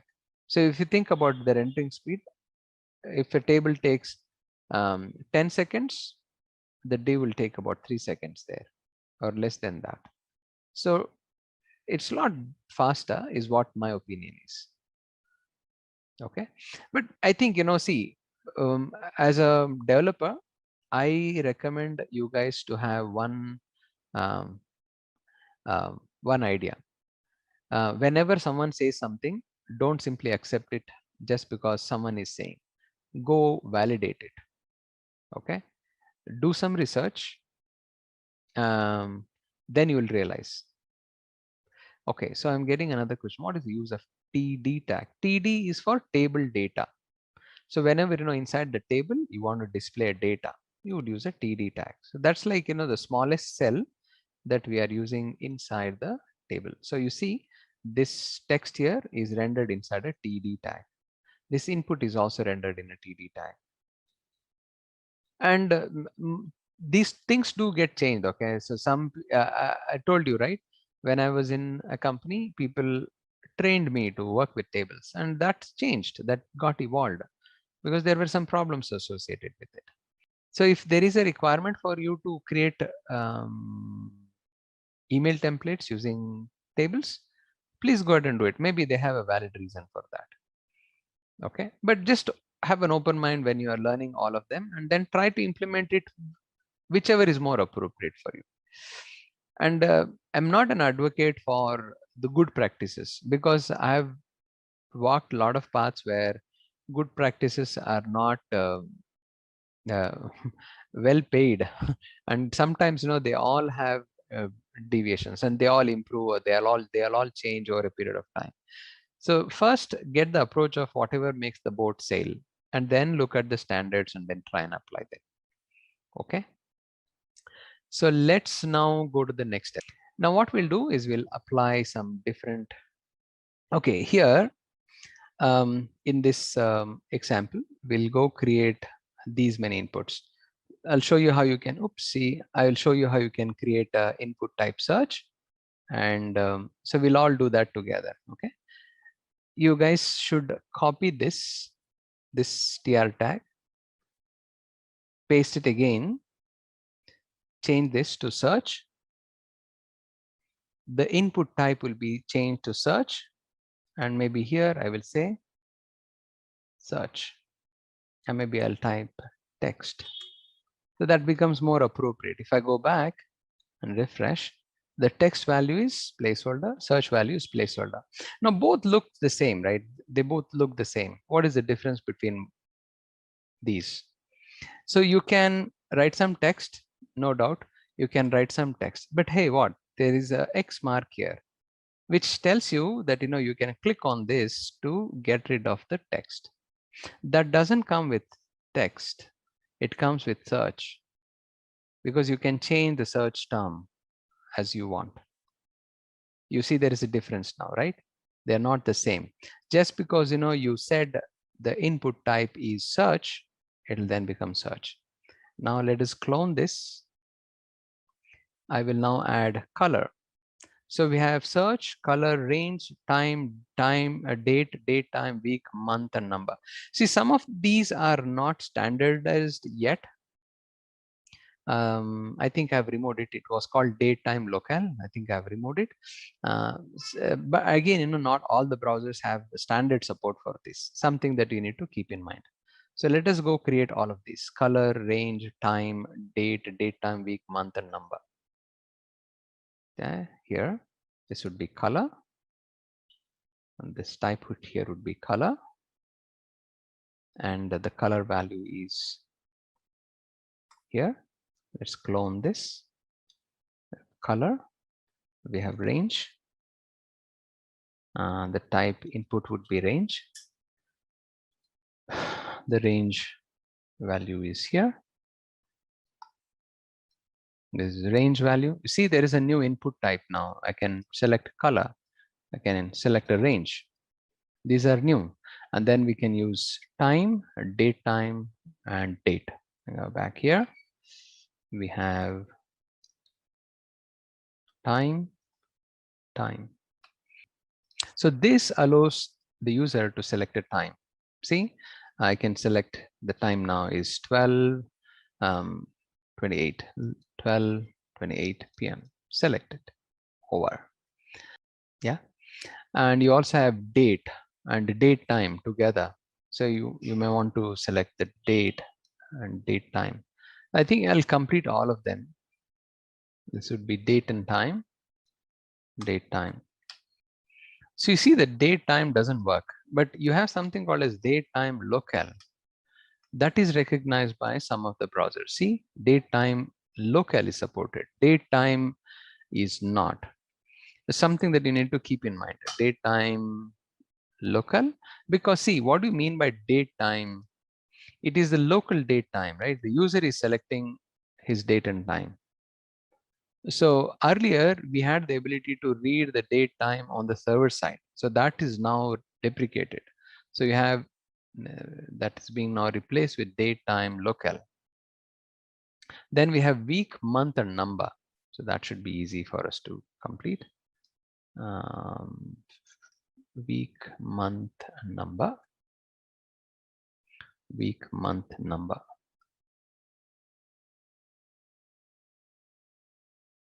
Okay, so now we have email, tell, and URL as well. So let's go create that also. Email, tell is for telephone number. Copy paste it, and URL. There you go. So you have all of them on the screen. And if you notice, number has a new stepper. Email does not have anything. It can take any content. URL can also take any content. They don't change much. You agree? They don't differ much, but there is a significant difference between all of them. Now, in the slide, in telephone, yes, not necessary as of now. It can take anything, and I'll show you why. Okay. So this is what we have. Okay. But now if you display it on a device, mobile device, that is, see, this is the standard the standard keyboard for a text input if the input is text. But if the input is email, notice the space bar accommodates an @ and a dot there. Correct? Have you ever tried that? When you're typing email on your mobile phone, your space bar also has @ and dot. It happens even on an Android phone and an iPhone, both. And if you are using URL, again the keyboard layout will change. The space bar will accommodate / and .com to help the user type the URL really quick. And when the user uses number, then the keyboard will only show him the number. And when the user sees telephone number there, the keyboard will only accept telephone numbers. But see, we as developers who are using a keyboard don't expect that keyboard to change. That will not, right? So only the soft keyboards, the software keyboards, have the ability to change and accommodate the user inputs. So this is an advantage that you get. But users who are interacting with their application again are free to type whatever they want. But if you have forced it to enter a number, then the number keypad is automatically enabled. But the user can click on this ABC button and then switch back to entering some text. He can do that. And when the user is interacting with the input type telephone, he can enter a telephone number along with some special characters like pound and hash and plus and plus whatever. So they can use all of these special characters in the phone number. So now as a developer, we have created this application. The user has got this. Now the user will, let us say, change some value. Let us say we'll type some value, hello there. I want to, as a developer, I want to read this value. How do I read this is the question. How do I read it and probably put that here? So if I have to put it here, I know I have to read it as well, isn't it? So let us go ahead and write some logic now. Okay, this is where we get into some basic JavaScript. Easy. I will write a JavaScript here.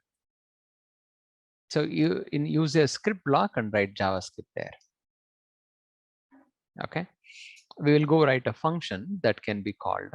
I'll call this as get value.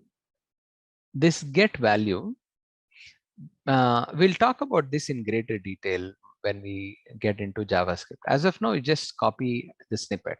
At least get a hands-on on how JavaScript can be written. So I will be taking two parameters here. This is a function, the code block, which has a name, get value. I'm expecting two parameters to be passed inside. The first parameter would be, let us say I will call this as input. And the second one will be called as an output. Output. So we have an input and then we have an output. So what do I want to do with these two is I will use this input to look for an element that is giving me the value, and I'll use this output to assign the value from the input. You get it? So here I will go and say document dot get element by ID output dot inner HTML equals input document maybe I'll say input dot value. Okay, so it's okay if you don't understand this as of now, because moving forward we will be spending some time and then it becomes crystal clear. For now, we'll have to somehow make the boat sail, right? So what am I trying to do here is I will take the value from the output and I'll assign it to the input. So in this workshop, guys, I'm creating all of these examples from my memory, and there is no script that I'm following. So there would be some hiccups at times, something which is not foreseen. So try and bear with me. So now coming back to this example, let's just check if this is working. So on this input, I will listen to an event called on change. And when on change happens, I'll call this get value function. Now this get value, when I'm calling, is supposed to get two parameters. The first parameter I would say is this. The second parameter would be the ID of the span tag. So the span tag will have an ID attribute. ID is like a unique identification for this tag. It should be unique across the document. So if you use one ID here, you can't use the same ID again. I mean, if you use it, doesn't mean that your browser will get angry on you. No. As a developer, it is not a good practice to use the same ID in multiple places, because ID is meant to be unique. I mean, if you have many IDs in your document, then your document will simply start ignoring the remaining IDs as long as it has got the first matched element. So that will work against you. So watch. So this, I'll call this as text IP. IP is for input. So this value is something that I will pass here like this. This name I've passed here. So this becomes the output. This is where I'm trying to display, correct? And the input is this. We'll understand the keyword this in a greater detail moving forward. Okay, so if I now refresh and if I type something, hello there, and I come out of this, see the text is now transferred here from here to here. So what am I trying to do here is I will read the value from this input and I'll assign it as an inner HTML for the output. So you may ask, Vijay, what is inner HTML? Don't worry, we will have topics that will be covered at a later point in time where we get it. So as of now, it's just important that we get to see an output. So I'm sharing that snippet. But later on, I'll show you how exactly all of these would work. Cool, let's go to the next step, guys. So we can, the way I have written this function, it can accommodate any value. In fact, I can now take the same program. I suggest you can do that.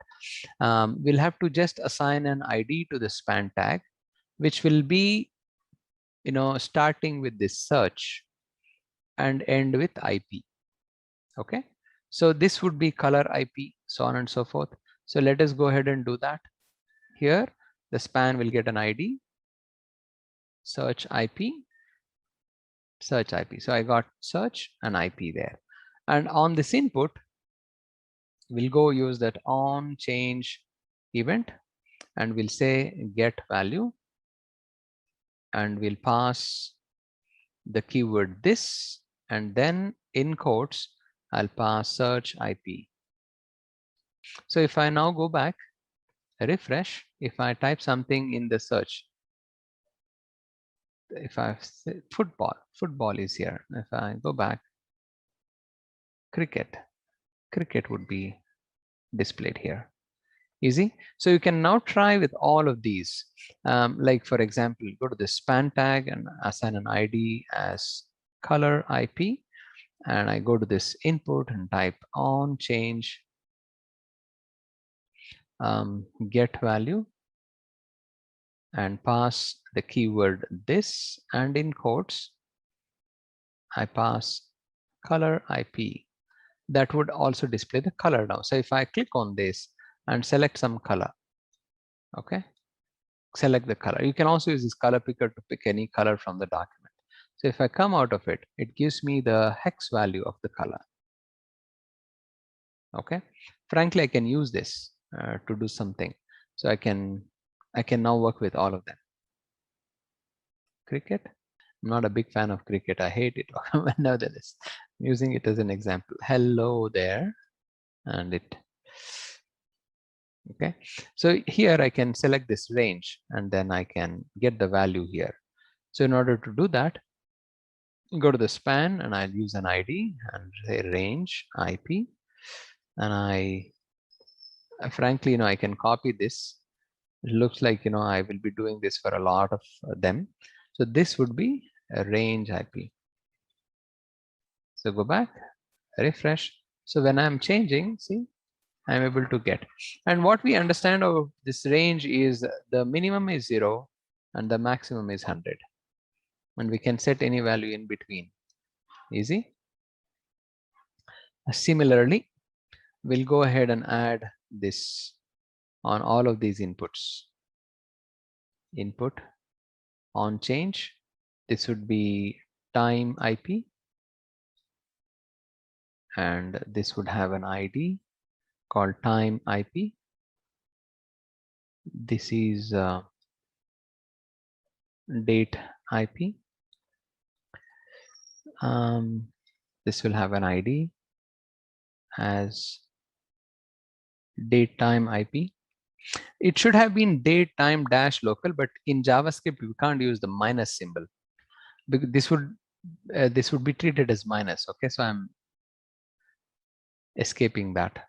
I'm just using date time here, and this is sorry, daytime IP. I forgot that, daytime IP, and that should work. So this and this should match, isn't it? So now let's go ahead, and this would be a week. Oops, month IP. I had made a mistake. Just realized that there was a mistake in the date. Okay, check. It becomes quite monotonous, right? Type all of them. I think we have one or two more. We can complete that. That way you'll have a full working example. Save, go back and relaunch. Everything should work now. So if you select a date and time, that would be applied. You can select, that would be applied. And you not only select the date, but you can also select the time.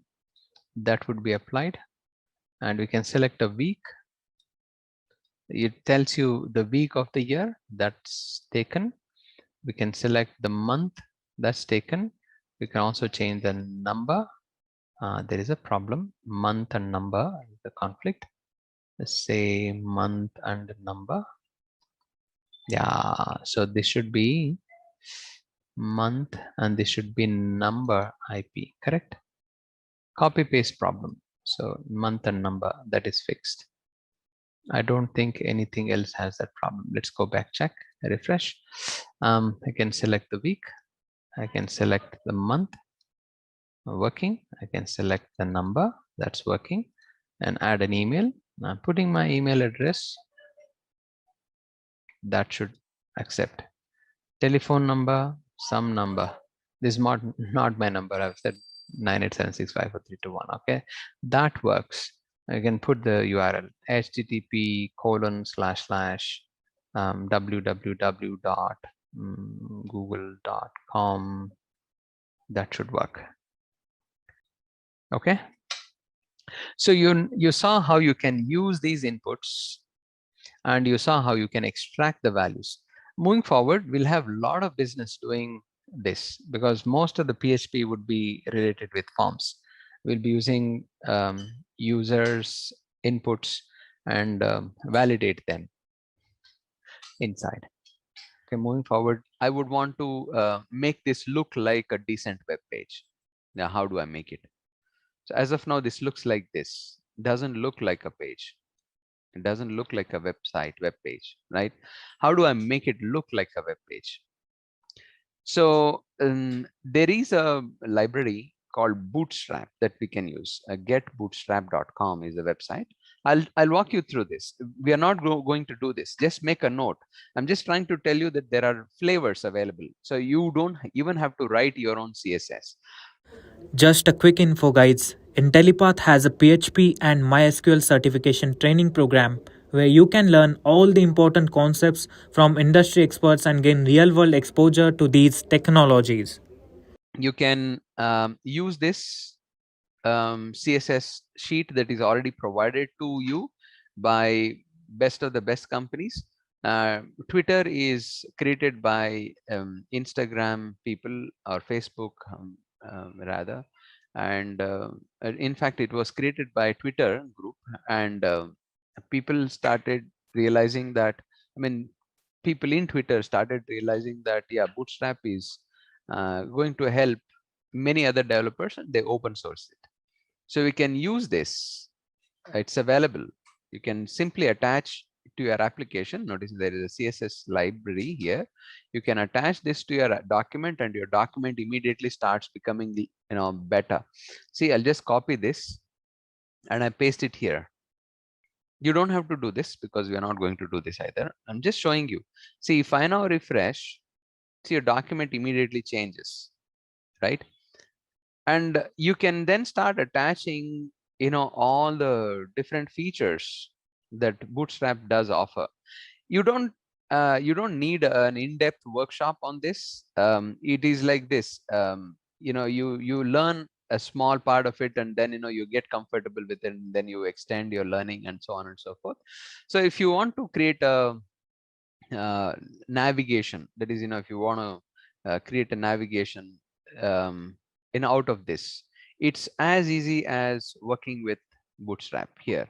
So there is a nav or nav tabs that you can click, and if you notice, they are generating from the ULLI anchor tags, from the ULLI and anchor tags that we have here. We do have ULLI and anchor tags, so that is all that is required. So if you add this class nav, I'm just doing this. If you want, you can also do this, but we will have an exclusive class on this as well. So I can attach this class here. So you are basically adding a class attribute with a value nav attached to it. Easy. And for this li tags, we need to add this tag nav item. Copy this, and where all we have this li tag here, here, here, here, and here. So you paste this. You can also paste. Okay, I already have it on my clipboard. I can paste it wherever I want. So, and by just this, you should get your application look like this. See, pretty easy, isn't it, guys? So this is how it is actually looking. If you want to add more styles, you can actually look for other style behaviors. So not only adding nav, but if you say justify um, content, you will be able to make this in the center. See, this is now in the center.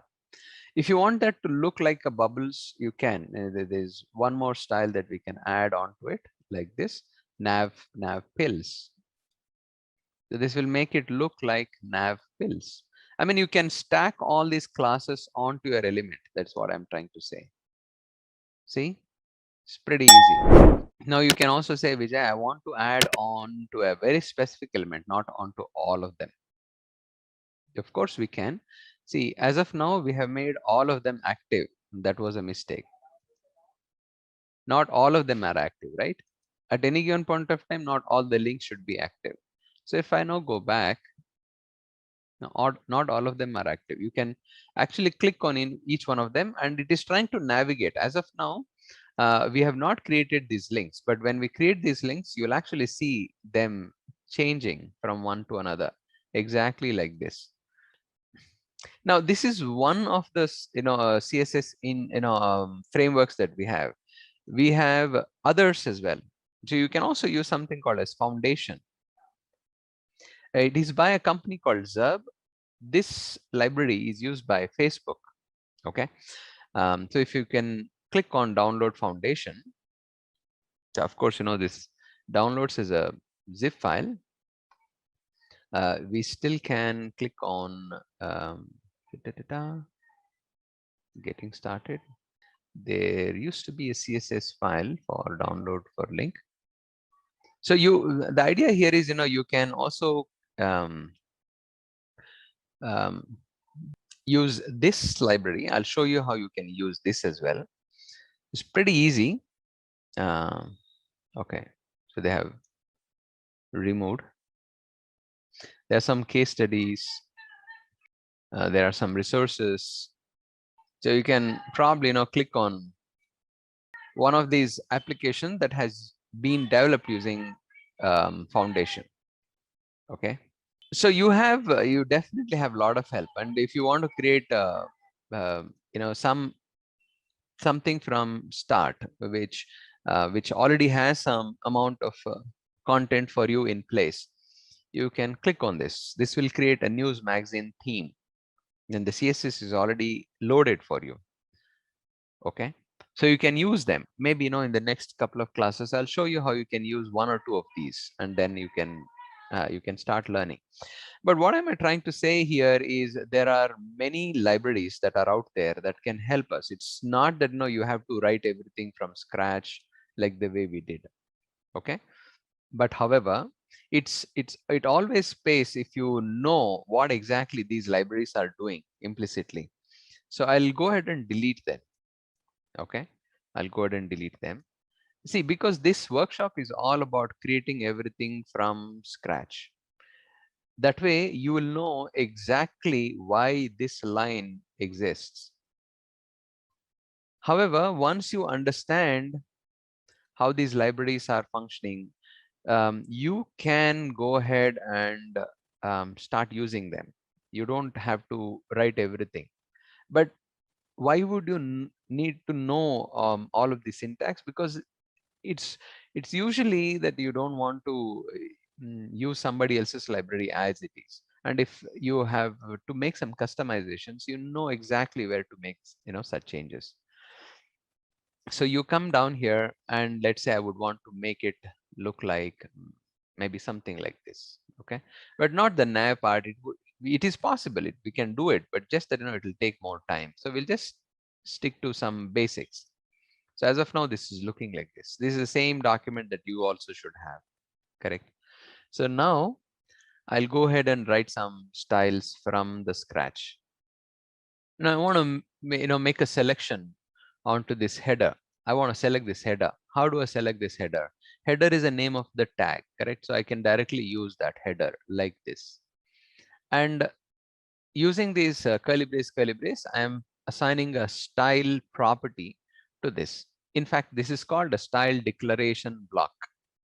A declaration block. So why? Because there can be many declarations in it. So you are assigning many properties and values to them.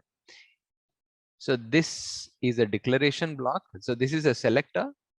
This header is a selector. This is a declaration block. Inside the declaration block, you specify the property that you would want to select. Let us say I want to assign a background color. Background color is a property. Now, what is the value that you would want to assign? Let us say I want to assign some teal color. So if I run this example, the header will be in that color. Not a favorite color of mine, but nevertheless, if just to illustrate, okay, you can choose different colors. If you're working with Visual Studio Code, you get to see even colors here. It's quite a useful feature. So I can select the dark slate gray onto this header. So it's working, but the text here has become black. So we would want to change that. So I'll say the color property. Now background color is for the background. Color is usually for the text. So I'll select some floral white color for the text. There you go. And I want to apply some basic padding to this. Don't bother about this. I will again come back to you and explain padding exclusively, but padding is easy. It's just that you have some extra space around this element. So you basically add some padding to this element. See, you got some padding there. And if you don't like the font, we can change the font. I'll simply say the font family would be Trebuchet MS. Save, run this example. See, it's looking nice. I mean, at least compared to what we had before, this is better. And I would usually want the same font and everything for the footer as well, for the footer element here. There is a footer element. So I've selected footer. This is footer. So you've got the header and footer. Since I'm applying the same font and same style and same declaration, should I repeat myself is the question. You don't have to. You can simply comma separate, add another tag right there. So this style declaration that we have will be assigned to both header and footer. Easy. It looks the same. So I've applied some basic style declaration block, which contains several declarations, and each declaration is made out of a property and a value. And I've applied it onto this element here. And I can apply the style for nav. We will do that in the CSS workshop. For now, it's okay. I'll just leave this part aside. And I would want to take this section, and I want each section to have a different color. So how do I do that? I can take this section. I want to apply a background color. I will apply a background color, but definitely not a slate gray color. I want something more maybe subtle, dark cyan. I don't know if this would make sense. Let's go try that out. Okay. Not my favorite colors, just that I'm picking some color. Okay. And so I will also want to add padding onto that. Send 10 pixel. There's a padding. And we would also want these sections to be apart from each other. I don't want them to be touching each other. And usually you would want to add a header for the section. I mean, if you go back to the documentation, whenever you're working with a section would usually have a heading, right? Or else how will you distinguish it? Say, I was talking about that newspaper analogy. How will you know that this is a finance section? It'll have a heading, right? How do you know that this is a sports section? It should also have a heading. So usually you will have a heading inside every section. So headers will come. Let us say this is about our company. So this is about our company here. And maybe, this is about past, and this is present. So if I go back, so I do get headings. I want them to be separated. I don't want them to be touching each other. So what I can do is go give some margin as well. So go to this section, I'll go give a margin. What is margin? Margin is space outside.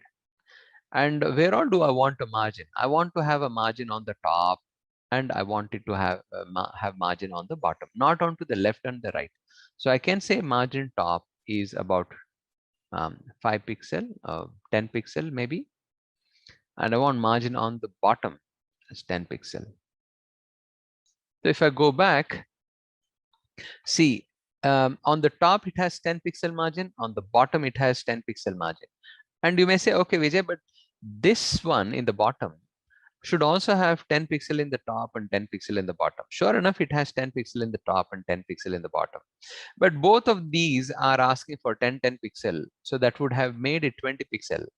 But in CSS, there is a rule called vertical margin collapse, which means if vertically the same margin is applied, they will collapse.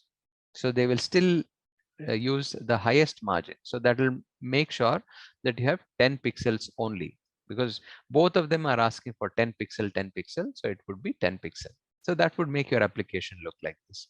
And I would want to apply some a different color for these articles. So we'll do that here. Article, I'll have a background color, maybe dark gray, and the font family is Arial, and the padding inside would be about 10 pixels each, and a margin on the top. Okay, all of them will have a top margin of about 10 pixels. Save and run this example, and it should start looking like this. Okay, maybe I'll make it silver, light gray. Okay, so now you got this example to work. Looking nice, isn't it? But let's see what is the problem that is associated with this now. I'll go to this main, and I'll also apply a small border around this so that let that not be left alone. Apply border, border, 2 pixel solid gray. So let's go check. So there is a border. We apply some. I don't think the border is not looking all that nice. Anyways, so I'll make this a background color. Some way to represent this guy. That is all. Okay. I'll apply some padding in the top, or maybe padding all around of about 5 pixel. So you see there is a padding now. You may say, oh, no, Vijay, there is more padding up. I'll tell you why. Because see, there is a heading here, right? So the heading is asking for some extra space. That is all. And again, here I might have, but we can work around with that. Not a problem. So coming back to the context, we get to see the the main tag as well. That is all the point is. I'll make it even more lighter. It'll be very subtle, but you can see it. That is all it. Okay, so now if I try and run this application, if I run this application using Chrome, this is what the users get to see. But if I try and run this application onto a client who's using an older version of IE, see, this already seems to have a problem. See, the main tag is not getting rendered here. You see that? The main tag is not getting rendered. I mean, if I put some content here, you'll know the main content. So I type, and if I render, see, this main content now is showing. But if I remove this, you will see. Sorry, am I showing? Okay. Let me just put this back then. Okay, I was showing you in a wrong window. So let's only stick to IE. So if I refresh, see, the main content is shown here. You see this? This is not how it is displayed here, isn't it? This is not how it's displayed here, which means to say every browser has its own ability to understand these components. Not all of them understand it same. Now that becomes a problem, because you are trying as a developer to make things uniform, and browsers are trying to break them. And they're not trying to break them, but they break on browsers. So how do we address this is the question. I mean, this is bad, this is okay, but if I take you guys one step back, then if I show you the developer tools, that is developer tools, and from the developer tools, if I change the version to, let us say, IE 9 or IE 8 perhaps, so none of the styles are working, and it looks pretty pale, isn't it? I mean, this is not how you wanted your application to be, isn't it? This is how you want your application, and this is not how you wanted your application to be, right? So what we can do here, I mean, what is happening in IE is, because see, when IE 9 was around, IE 8 was around, these tags never existed, correct? These were newly created, header and h group and nav and main tag, section, header and footer. All of these are new tags. IE did not know that these tags would come in future. So how do we support? But many people will still be using IE8. Let's say now anybody is using anybody who's using Windows XP would be using IE8 or IE9. So they'll have a problem. So how do we address this issue? So what we can do here, okay, HTML5 tags are not. No, it is not that it is not supported on IE.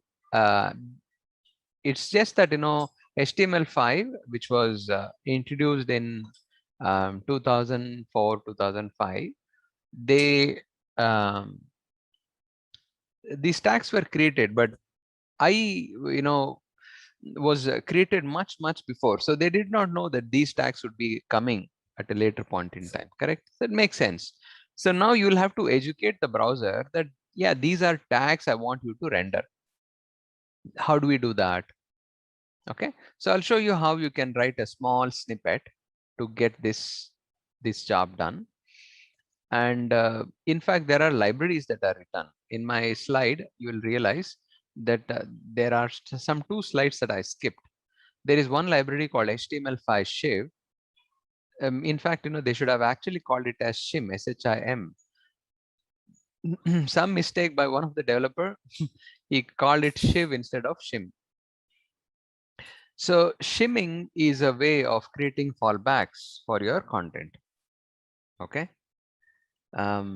So you can also use HTML5 boilerplate or a library called Modernizer and get this job to work. However, let's say I want to know what is written in this library. That's exactly what we are trying to do here. We are trying to recreate whatever that library would do for us. So what the library is doing is it is telling the browser that these tags do exist. Header, footer, section, article, and main do exist. Now, how do I tell the browser that these tags exist? We can go create a script block, a JavaScript block, and we'll go create those tags. I'll say document dot create element, a method called create element, and you'll create an element called header. Easy. So with this command alone, header component is created and the browser should know that there is a component called header. See, headers came. But see, this is not how the headers would have actually come, isn't it? I mean, they are being displayed, that is all. The styles are now being displayed and things like that. So we need to make one more fix here. This is the style property. See, whenever you create an element like this, if you want to create an element by your name, you can do that. You can simply say document dot create element Vijay. You can create. Legally, this will be an element that is now available for you. After this line, you can actually come here and create a tag by name Vijay. That will work. This will work. So if I go back to the browser, see this hello Vijay is working. But how should this be displayed is something that we have not declared. So whenever you are creating a tag, by default, you are creating something called as an inline tag. Just keep this word inline. We'll discuss about that moving forward. Inline tag. And when we get to that point, I'll explain it to you once again, just in case you forget. Okay. So I have not only created this tag inline, so this is an inline element, but I would want to declare this inline element and change its behavior to a block level element. How do I do that? I'll do that here. If there is a header, I want it to be displayed as a block level element. So with this, a combination of the style and the script, we are declaring this tag and we are declaring this to be a block level tag. I mean, can we do this in the style in the script block? Yes, we can. We can actually do that. We can pass that to an element and then assign. As of now, I'm showing you the most easier way. So if I go back and if I relaunch, this would work. the header is now fixed. So whenever you create a custom tag, it by default is always an inline element, because inline is the default. Okay, and now I not only want to create a header, I want to create a footer tag, I want to create a section tag, I want to create an article tag, I want to create a main tag. What else do I have? Header, footers. Okay, then there is this nav tag as well. So I've created these many tags: headers, footers, section, article, main, and nav. I think that is all that we have used in this work, in this exercise. Okay, but we did not do any styling on that, I guess. Yeah, we did not. That's okay. So now we want to declare all of them as block level element. Like the way we did a grouping selector here, we can create a grouping selector of all of them: header, footer, section, article. So with this fix, all of these elements will be a block level element. Okay, so now if I go back to the browser and replace and refresh this, notice the CSS, everything looks applied as we expected to work in the new version as well. So this is a new version, and this is the old version. Okay, you can go in further down, version 7, which is like obsolete now. Nobody would have Windows 5, Windows 6 and things like that, but still our application will work.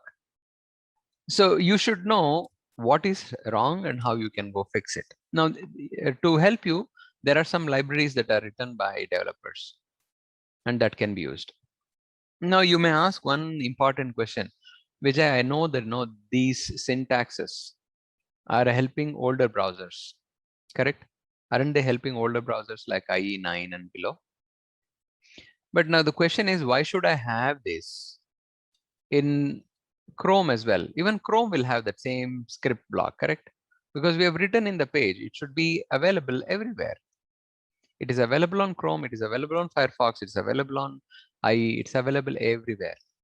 Now, how do I conditionally make this available only for IE, not for any other browser? Isn't it? So you have something called as a conditional comment that we can use. This is something that is created by Microsoft because they know that people who would want to, fix such errors can use them. And this is a very handy comment, basically.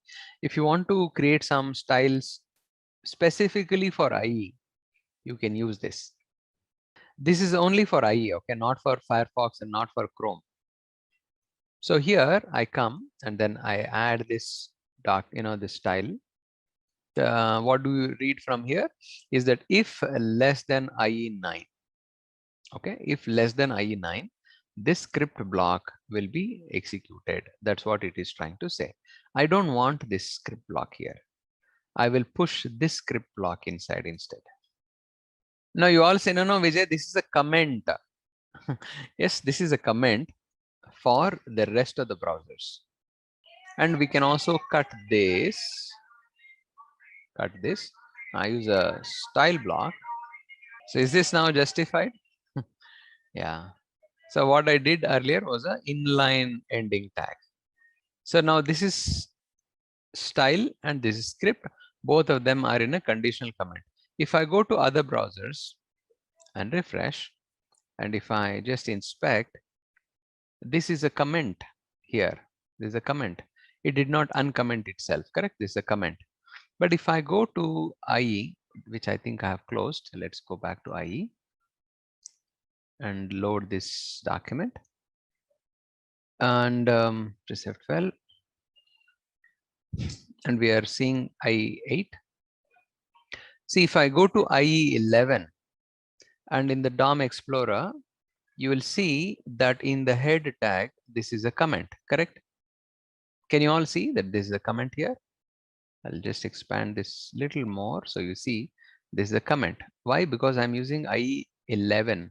But if I switch to IE8, this comment will be uncommented. and then you will have a script block, and you'll have style block and everything. You see this? There's no comment in here. So this is a conditional comment that we have written. The rest of the browsers will not even be bothered about it. It only makes sense to IE. Okay, whatever makes IE happy, isn't it? Okay, so you understand how to deal with headers and how to create a polyfill for the headers. So this idea of creating a fallback is called polyfills. Okay, or workarounds, whatever you would want to call. But you know how to fix those errors. That's the bottom line. So then about inputs, again, you may have a problem that, inputs do not work with older browsers. Unfortunately, there's not too much of workaround for that. However, if you want to say, no, Vijay, I want to learn all the workarounds, where will I learn? You go to this website called caniuse.com. Make a note of this, caniuse.com. And here, let us say I'm looking for form attributes. Let us say range, input type. Okay, so this is what we should be looking for, input type. So if you see the range is an input type, you agree? This one, where? This one, the range, input type range, this one. This is supported on these many browsers. Anywhere, whichever is in green, you have the support for it. Whichever is in red, you don't have the support for it. So you do have some resources that you can use. Range library with older IE support. So you can click on it, and there is a library that you can use. Okay, so that is why I will leave these to you, because it is not relevant for us to fix each one of them, because for each one of them there is a different library. For each one of them, let us say I want to have color. How do I display color? There is a different library for it. There's no one solution for all the problems. So if I look for color, input type color, again, there are several resources. Okay, Microsoft did not polyfill, there it is. So you click on this, and then you have a polyfill, the color polyfill. So you should know how to use it. So you can use it as input type color, but you provide this library, you add this library, and it will make you work. So for every feature that we are going to learn in future, you will have a solution. Because see, a problem that you are facing now is something that others had faced earlier, right? And they would have fixed it. If someone had a real requirement, they would fix it, and they will make it available for others to use. And you can also do that. I'll show you how you can collaborate with others and then provide some solutions as well. It's a good idea, isn't it? I mean, many people are always waiting to create a helping library so that they can share. See, like the way we created this year, it was not too much of a work actually, to think about it, but it's a utility. It can be useful for many people, right? Now, especially when you are when we had to use other features as well. Remember, we had another feature called time and things like that, and then we had something called as mark and other new tags. Mark was a tag, you remember? So if I use mark and then I run this in the browser, in other browser, in Chrome, see, this is now marked, highlighted, but this would not work in IE, correct? So how would we fix this? Again, we had to go back here and create a tag by name mark. Now, mark is an inline element. You don't have to specify this as a block level element. You'll have to, however, look for the mark tag and make sure it has a background color of yellow, and the color property would be black. Why black? Because I want the text to be black. I want the background to be yellow. That is what this guy does, isn't it? So this will fix in older browser as well. So you can come up with all such fixes and call it a library. See, this took us about 5-10 minutes. Let us say if I did not have a knowledge of how to work with this, I still would have, started looking into the documentation and found out what these headers are basically becoming. So I told you that this is an inline element. How long will it take for me to realize that anything that you create with the create element will become an inline element? We'll have to look it in the documentation, right? And we know that whenever we're working with this header, this is acting like a block level element. So we need to fix it. So it would have taken me like 1 or 2 hours, and then I can put this as a library so others can benefit from it. And that is how people have created this website, caniuse.com. Anybody can contribute to it. If you have a solution, you can actually contribute to it. Okay. So now moving forward, let us look into the other features of HTML5. As I told you, we would not be covering all of these because they are not relevant. They are not required for um, um, our example, our line of work. It is not required. But whenever you have time, I suggest you start digging into each one of these APIs. These technologies would change, and because even for recent trainings, I have delivered all of these, so I know how it would work. Now coming back to the next topic that we have in hand out of this. So we worked with headers, semantics, input types. So for us to work with media tags, frankly, you need access to some media. Okay.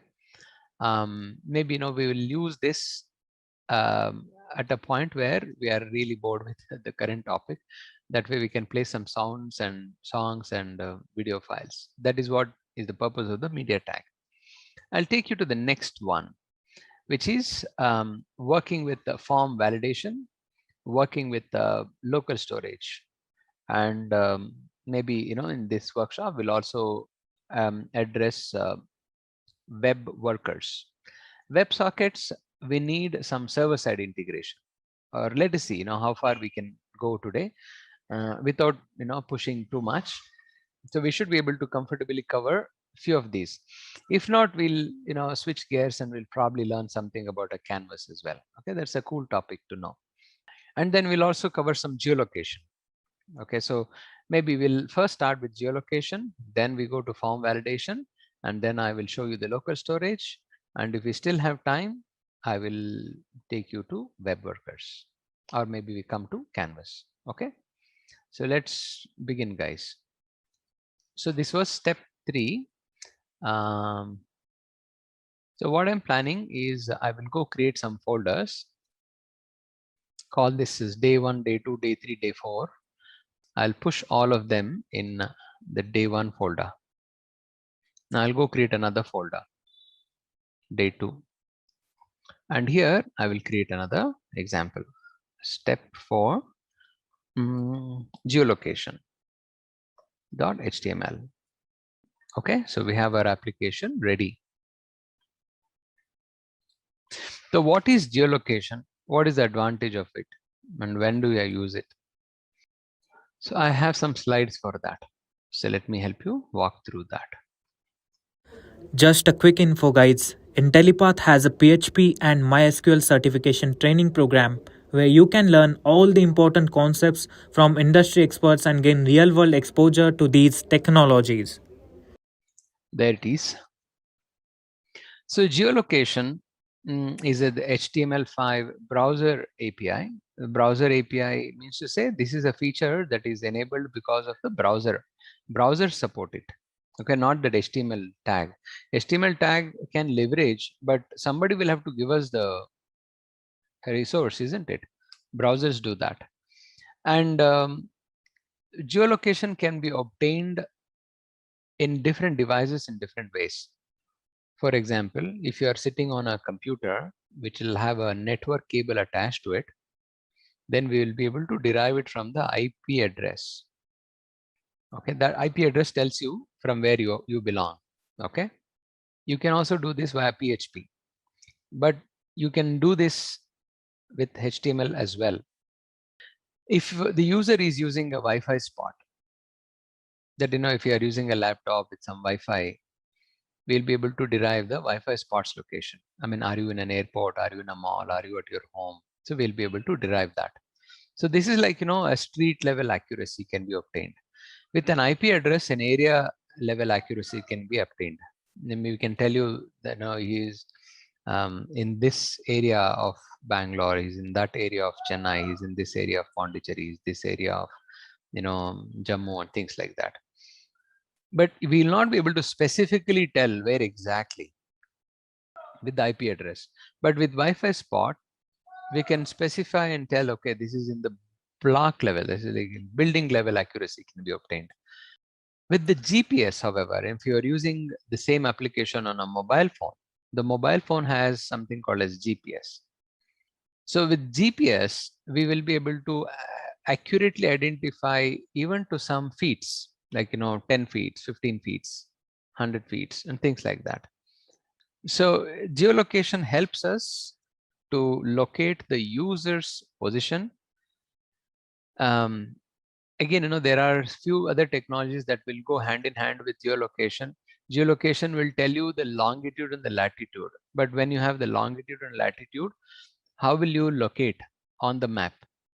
Okay, you need some mapping API, right? So Google used to provide mapping API free for some time. From the last couple of years, they have stopped sharing map API. I mean, it'll cost you money. That is what I'm trying to say. But if you have access to developers account in Google, which I do have, but again, I've exhausted all my free trials. So if I now start using, they'll start charging my card. It's not worth it. Okay, so it's just that it'll show the location of the user. Okay, I'll show you how you can derive longitude and latitude. I'm working on using another mapping API called Open Layers, which is an open source mapping API, or Yahoo also has mapping API that we can use. But I've still not created any example, but maybe by next week I will show you an example, and you can also work on it. It's pretty easy though. All you need to do is provide latitude and longitude to those maps, and it will give you the location.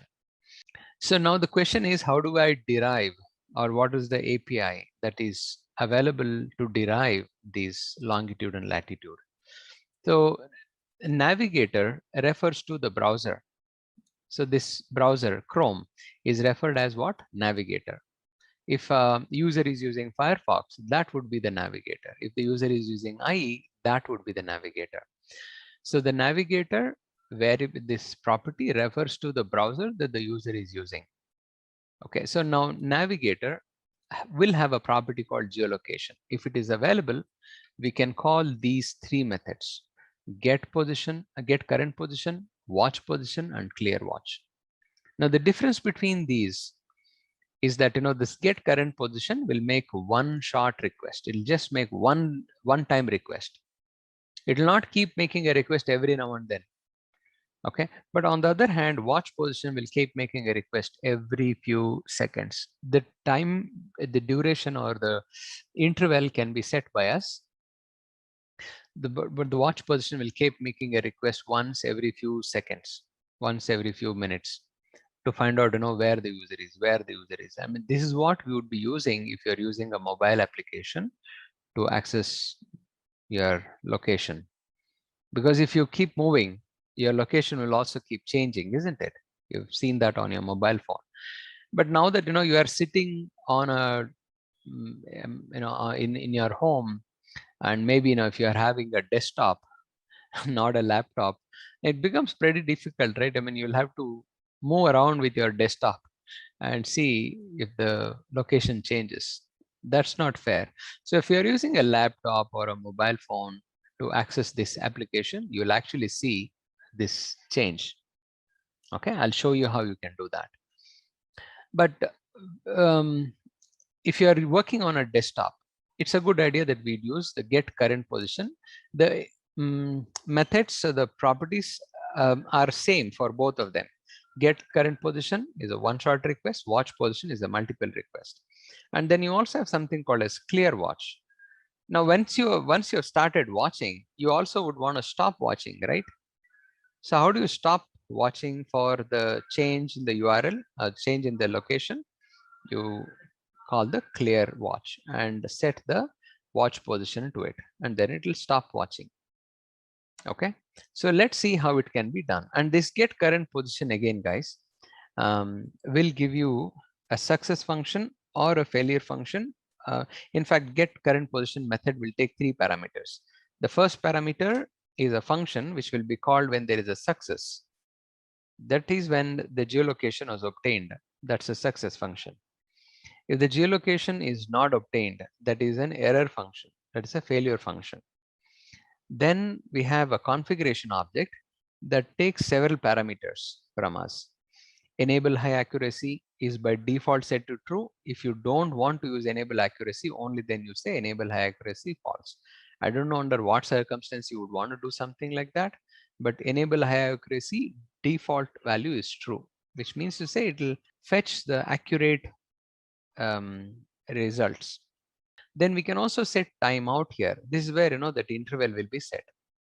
If sorry, not this one. The maximum age will be setting the interval. The timeout means to say I will wait for this long. If I don't get any response, I would call the error. Okay, so timeout basically tells how long should I wait for the response to come back. If I don't get a response in 5 seconds, like the way I have displayed on the screen, I would be throwing an error.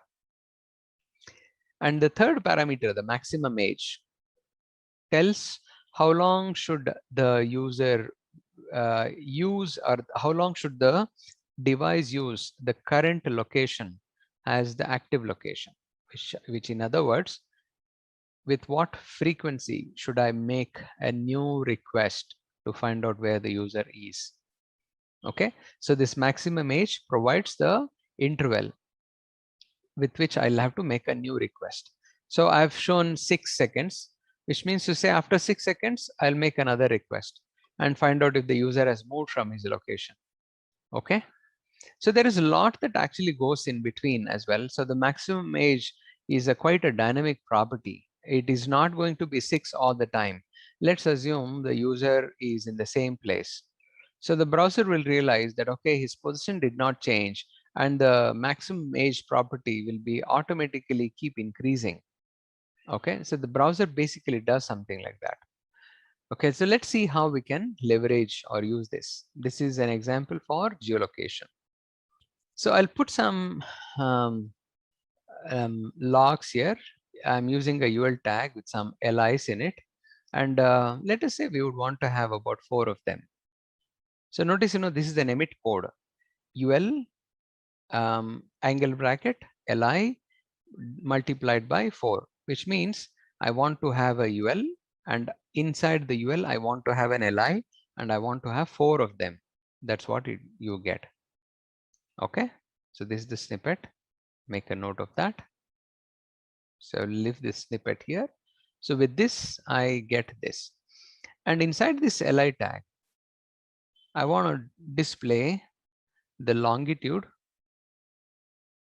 the latitude, the altitude, and accuracy. In fact, from this position object, you can find all of that out. Now, the question is, where do I get this position object? See, when you get the success function, right, you get a success object. When you get the failure, you get a failure object. So the success function will be passed that success object. Failure function will be passed the failure object. The failure object will have some fail information. Success function will have the success information.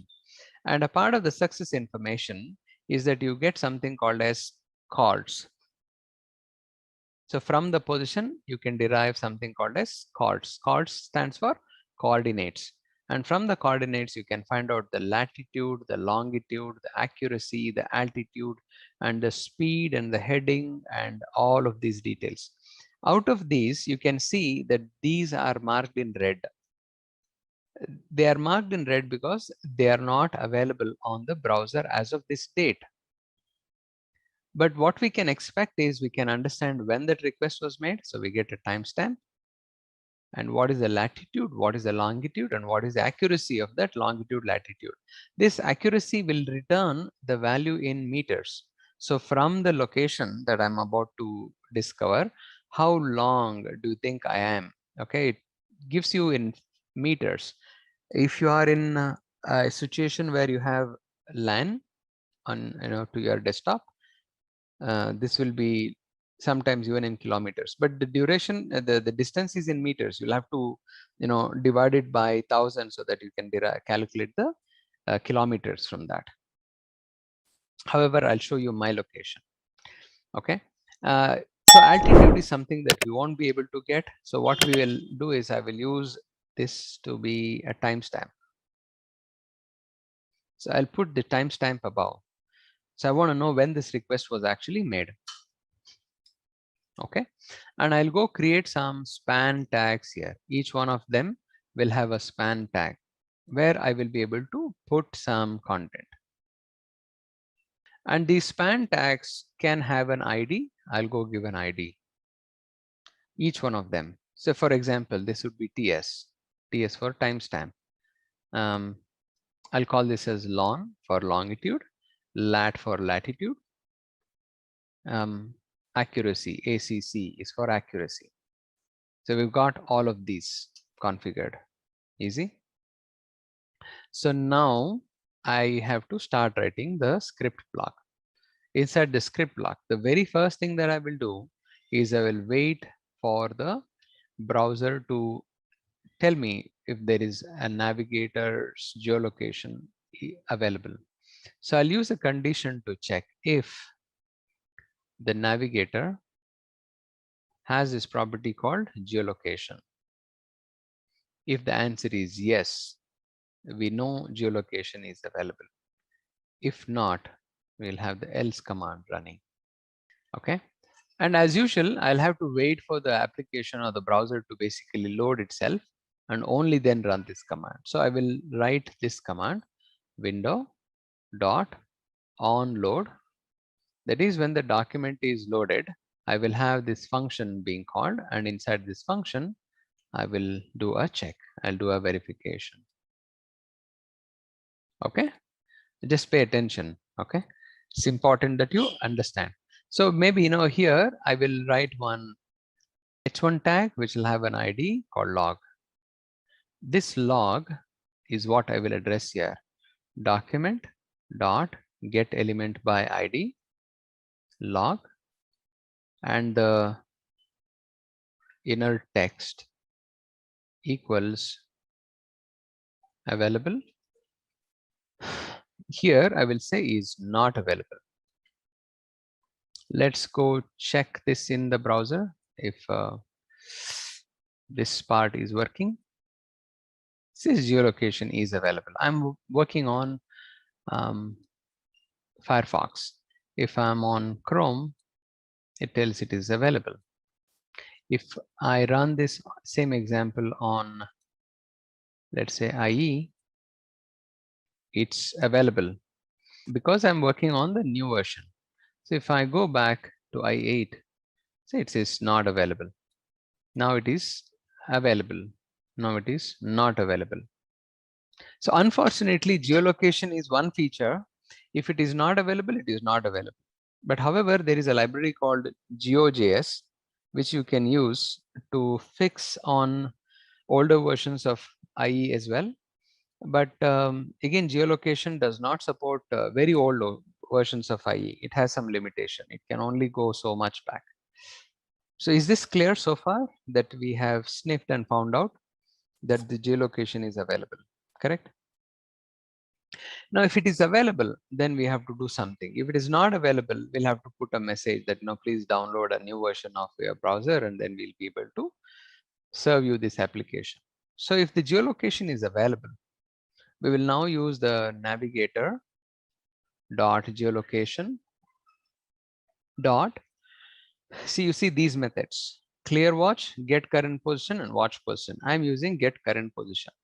This get current position will take 3 parameters: the success callback function, the error callback position and callback function, and you have the configuration object.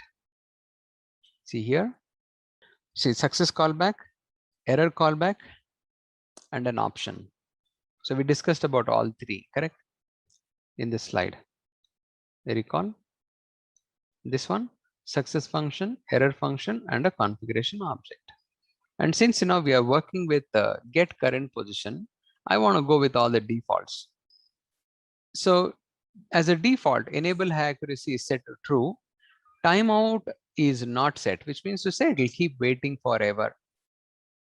And I guess the maximum age is set to about 4 seconds. If you are working with watch position, if you are working with the get current position, the maximum age is not set, which means to say it will not even make the second request. Easy. So now let us go back to the application. I'm using get current position. I will have to go give two functions. One is called a success function. This will be a function. So we'll go write a function and we'll write an error function. You can call this anything you really want. If this was a success function, you'll get the position object. If it is an error function, we'll get the error object. So this success function will be referred here and the error function will be referred here. So success function is called or the error function is called depending on what would happen. So in this scenario, success function will definitely be called because the browser supports the navigator.geolocation. But however, an error function can also be called even when the geolocation is available on the browser. When, let us say, the application is now displayed onto the user and user denies to share his location. See, at any point of time, the user is the king, right? I mean, he will say, no, I don't want to share my location with this application. Then an error is fired. If there is some network issue, the geolocation will not be able to deliver an appropriate location.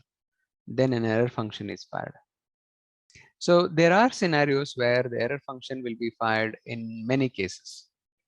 So however, we are bothered about the success function as of now. We'll deal with error in next some time. So from this position object, we will be able to derive what all? From the position object, we'll be able to get the coordinates. From the coordinates, we get the longitude, the latitude, the accuracy, and the timestamp. So the timestamp comes on the position object directly. Timestamp. Okay. So we can take these properties and assign a value to each one of them. So I'm looking if there is a span that has an ID TS. I want to apply this timestamp to that. Okay. So let's do that. So I'll say document. Maybe now I can use multi-cursor feature again. And I can say document dot get element by ID and dot inner text equals pause dot timestamp and things like that. So now here we'll have to write the IDs in quotes. So the first one is TS. The inner text of that would become the timestamp. The second one would be lon for longitude. This is lat for latitude. ACC for accuracy. This is all done. Let us now go run this application in the browser and see if this would work. See, it is asking me, do you want to share your location? I will say yes, allow. If I allow, only then I get the success. If I block, I get the error, right? If I allow, and I got my accuracy. Now, the timestamp is basically an epoch-based timestamp, which means to say from the time that the computer was created on this planet. So they are running these many seconds. So how do we derive a time out of that? How do we derive a meaningful message out of that? We can say a new data object, and for the constructor of the data object, this is a JavaScript data object. So you pass this epoch-based timestamp and it will tell you the current time. So I made a request at 11:33:47 seconds. And if we run this, periodically, see, notice it changed now, 47 seconds, 11:34 seconds. Okay, this is the longitude and this is the latitude. If you use this longitude, latitude, you can actually land on my home. Okay, this is my location. So the accuracy is about 20 meters. I mean, this way you don't necessarily land on my home. You may land on my neighbor's home, my neighbor behind, my neighbor in the front. You don't know, right? So about 20 meters accuracy is what we have. Okay, we can so add MTS, accuracy plus meters. Hello, so 20 meters. Let's go to the next step. So here we can also catch the errors. Usually you will say console.log and you use the error object. The error object has a code and a message. So you can probably log both of them. So error object has code and the error message. You can use both. So now they know we have logged it. So if I go back, refresh, and press F12 and show you the console logs that are being generated. See, as of now, if I block this, I'm getting the error code as 1 and it says user denied geolocation. You see this? The error code is 1. The error code is 1. Maybe I will put this as code like this, and the error message will be here. The error code is this and error message is this. So go back, relaunch. I will block it. The error code is 1. The error message is user denied geolocation. Okay. So I have many web pages open. So I'm getting another error violation. Only request geolocation information is in response to a user gesture. So I will say hello. I will get the response. If I deny, I'll get the error code and user denied. So there are other possibilities as well. Okay, so you may get other errors as well. I've made a list of all the error messages. The error code 1 is permission denied. Error code 2 is position unavailable. Now, what is position unavailable? It can be for various reasons. When the network is down, the GPS is unavailable, or something went wrong, okay, on the server side. That is on the client side. So that can be an unexplainable situation. In all of that, we'll get error code 2 and position unavailable. If the network is so slow and it is taking too long for the user to share this location, we will still wait for some time and we will report this timeout error. Now we can actually specify this timeout here. So when we are passing this success function, that is get current position, we can specify the timeout. Timeout would, I mean, all of this would be a configuration object. The enable high accuracy, you can set it to true if you want to. Default is true anyways. The timeout would be, let us say I will only wait for about 4 seconds. If I don't get any response, I will immediately timeout. And I can also say maximum age. That is, I will use this response as an active response for at least 10 seconds. After that, I will make another request. So this will not work as of now because we are using get current position, but if we are using watch position instead. So I'll change this example to watch position as well. So I'll suppress this, comment this out, use watch position. Then all of this will make sense. Okay. So let us now save and run this example. Run this example in Chrome. So I'll say hello. Since the request actually has gone from a browser and I am actually connected to a LAN, it may not make a request again after about 10 seconds. Again, this feature depends on browser to browser. If the same thing is being used on Firefox, then the results may be completely different. Okay, so you see, after about 10 seconds, it is asking me again another question. Correct? I believe 10 seconds is little too long, but nevertheless, so say hello. After 10 seconds, you'll actually see the browser will refresh. Okay, see here in this case, it is asking me another question. Do you want to allow? I will say hello. So here in the browser, I'm getting an error. The error code is position acquisition timed out. Probably it passed 10 seconds and it did not get any change in the position. So it tells you that there is a error. Okay, so each browser has its own way of dealing with things. It's something that we should keep in mind, and see, this is a problem that we'll always have to tackle. Not all the browser deals with these APIs the same way. There will be some changes. Okay, so these are some errors and success methods that you should know. I told you that there is another library called GeoJS. You can look for it. I think this location is changed because the code.google.com is actually suspended. So how do I use? So you have this website called geojs.io that you can use. I think let us remove this, because this is what you should be using moving forward. geojs.io. If you go there, you'll get JavaScript file that you can use to support older browser, this one. And it has a working example also that you can use to get your program to work. And their API also has some country-wise documentation, some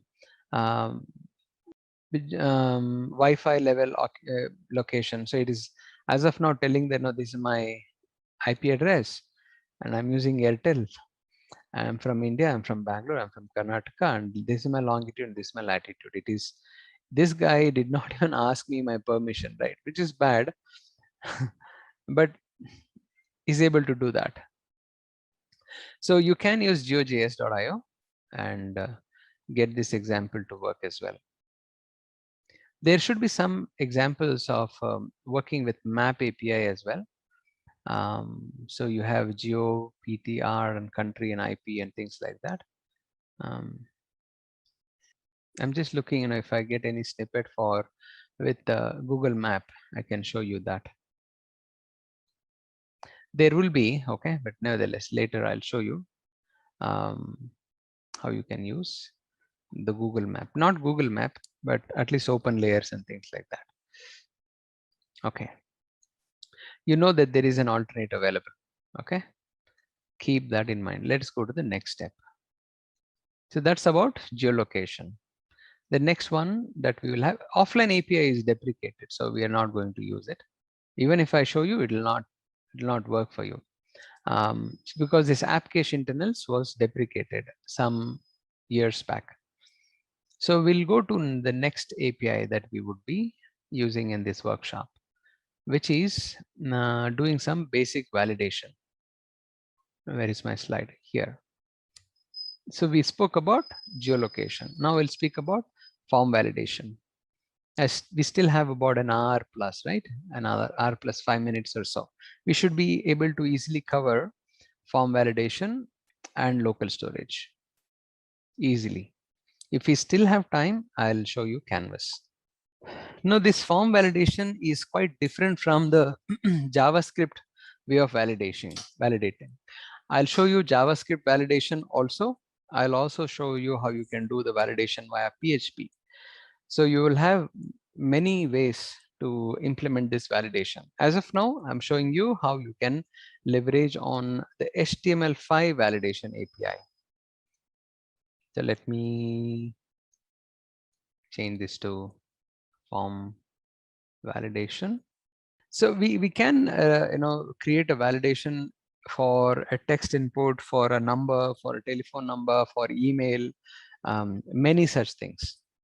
I'll keep this example really simple, and maybe we'll use some very basic validation. Let us say on I want to check the validation for the name, for the age, and for the email, I guess. Okay.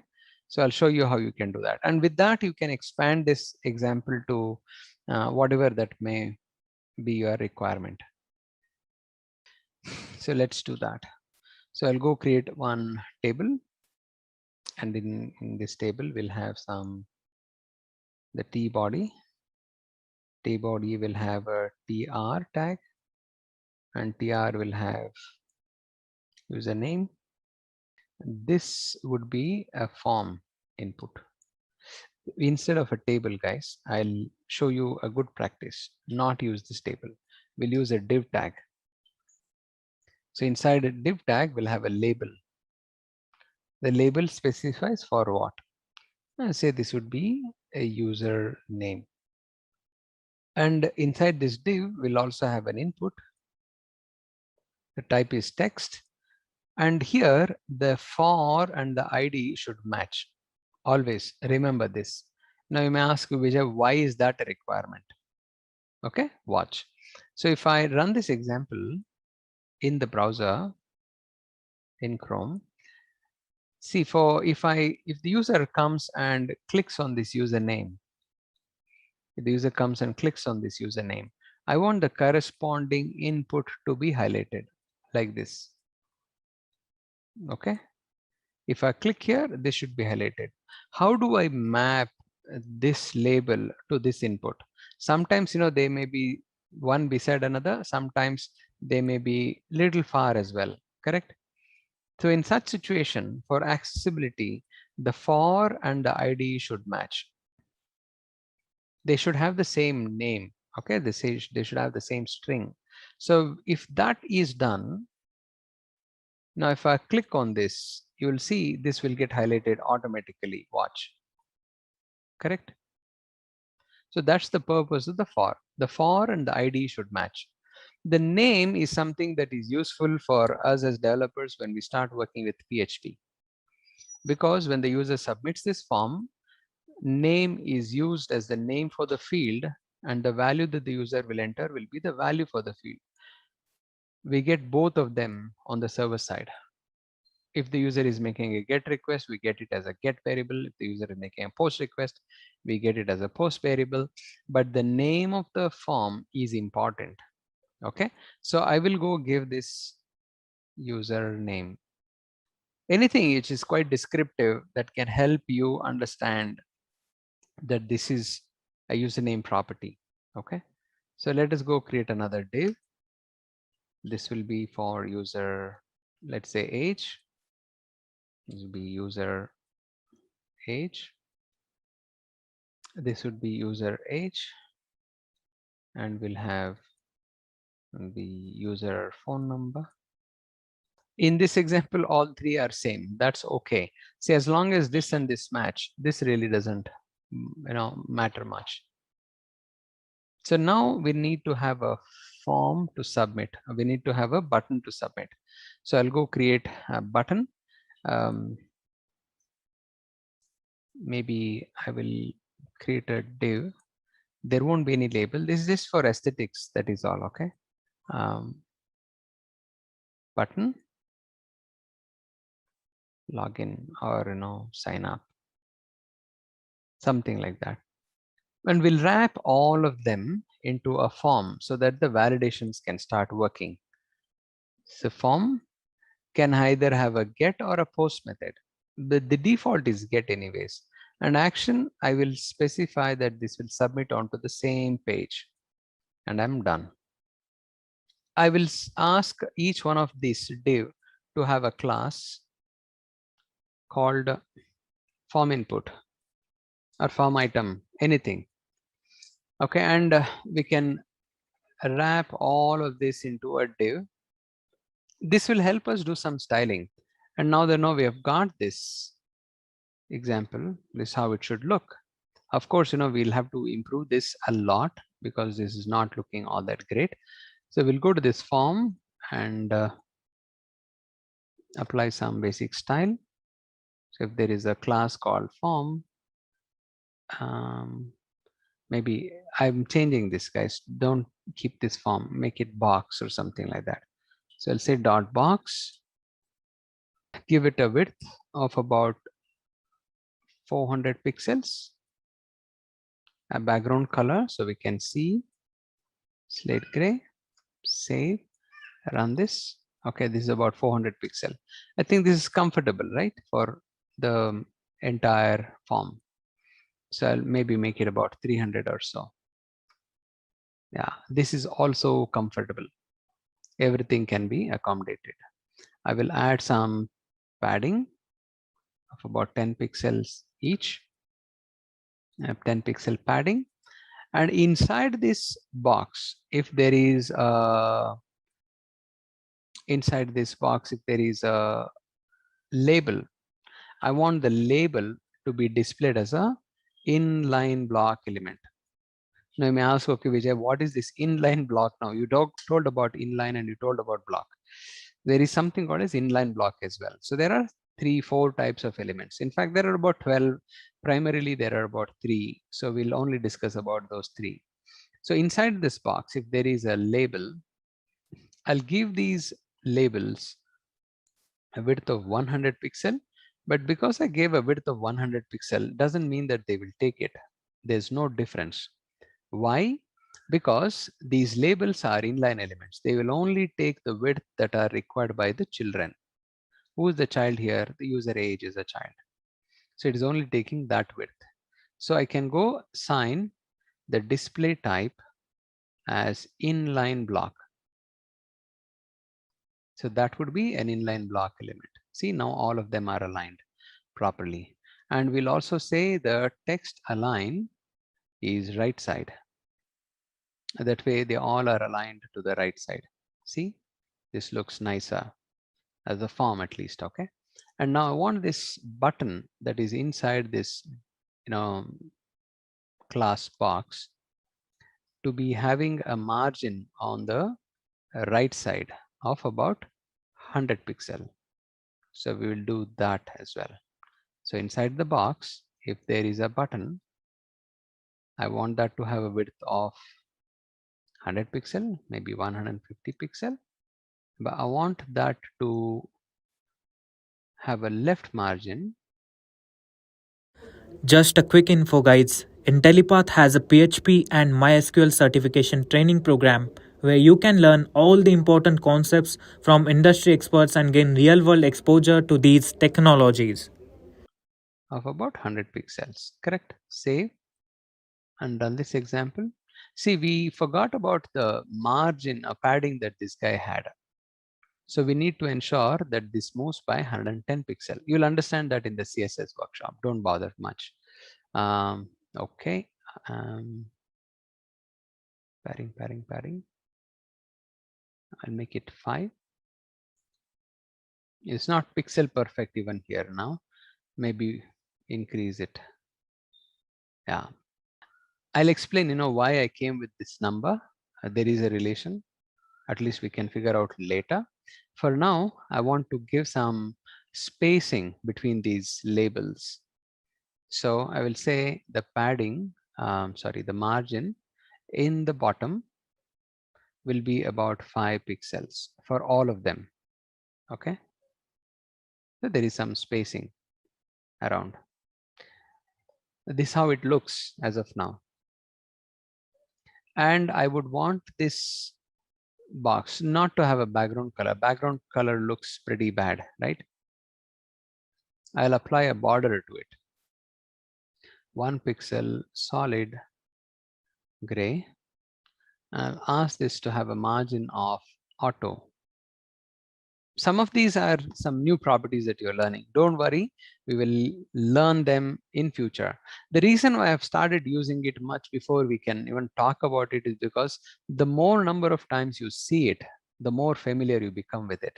See, margin auto is simply assigning this margin auto, calculating this left and the right margins automatically. So whatever is available. So if the viewport size increases or decreases, okay, it will always maintain its size position. So let's see, now this is applied. And for now, I want I will paste this style as well in case if you have missed out some properties, you can pick it from here. So you have everything, guys. You have the form tag that is required, and you have the style that is required. You have both. So both. So now the question is, how do I apply validation? So if I try and submit this form, it seems to submit on the browser. You can see the username property, user age, user phone got submitted with some blank values. So if I now go add Bruce 21, there are two age mistake. So let's, guys, you'll have to change this. This is user phone, but in the label it says as user age. So just realize that. So if I change and the phone, click on sign up. See that information is sent to the server. Using PHP, we'll be able to cache this and use all of them moving forward. We'll do that. So for now, when the user clicks on this button, we would want to do some validation. If the fields are empty, if I click on it, they're submitting this form. So how do I apply a validation and stop that? So we can go to these inputs, each one of them, and add a new attribute called required. So if I say required, which means to say all of these are fields that are required. Without addressing these, you cannot submit the form. Without addressing that, you cannot submit the form. If I now try and click on submit, you'll say, please fill out this field. You see, the basic validations are now started to work. If I click on this, it says, please fill out this field. So I fill this field, Bruce. Click on this, I get, please fill this out field. I'll say 21. So now it says, please fill out this field. I'll now give a number. Now if I click on sign up, it submits. Makes sense, right? So the basic validations are done. Okay. See, while we are working in the validation, there are a few more things that we should keep in mind. I'll theoretically run over some of these ideas, and then I'll show you practically on the example. There you go, the validation API. Nothing much here, but you should know that the validation in HTML5 can be triggered with any of these properties. You can specify required, which is what we did. You can also use min and max and step and pattern. I'll show you all of these so you know how to work with this. So coming back to this context. See, as of now, we have used required, but for this user age, we can say what is the minimum expected value. The minimum is, let us say, 18. And what is the maximum? Let's say is about 80. So if I now go back, refresh, maybe delete all of them so you know everything is working fine. I'll enter Bruce. I'll say 12.5, which is not an accepted value, correct? And the phone number I'll put as it is. Click on sign up. It should not have actually taken.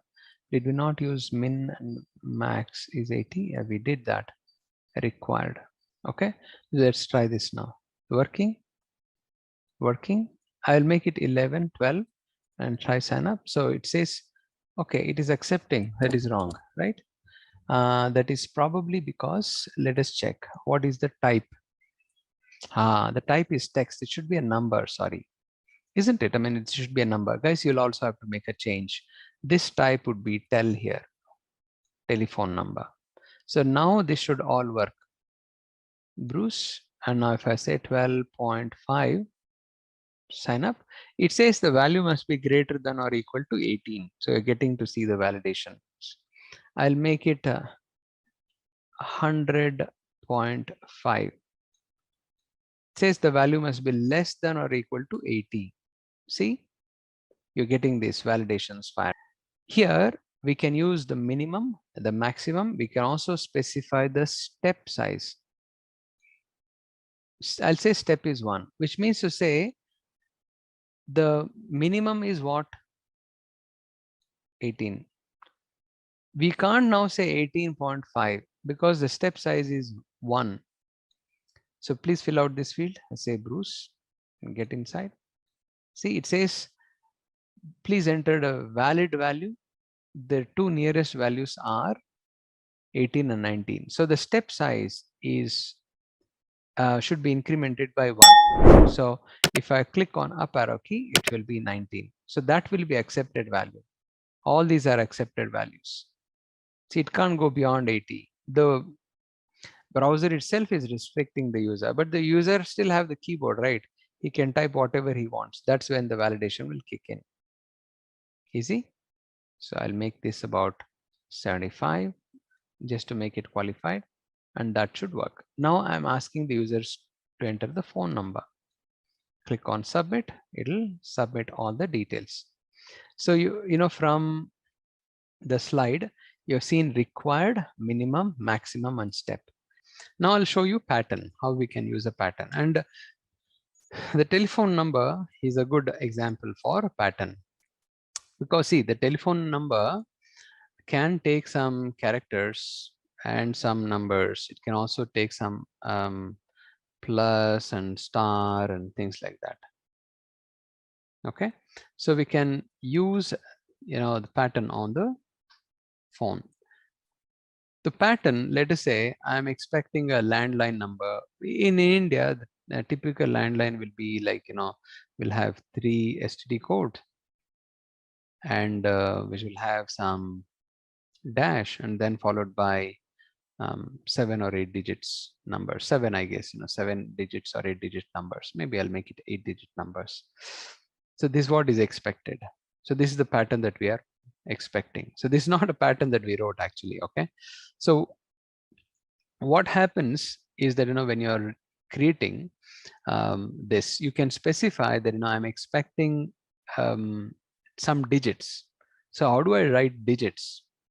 So in patterns, you can probably start with this. I want to write from A to Z. So this pattern allows the user to enter any character between A and Z, only one character between A and Z. Anything other than that would become invalid. Let us run this. See, I want to fill this up.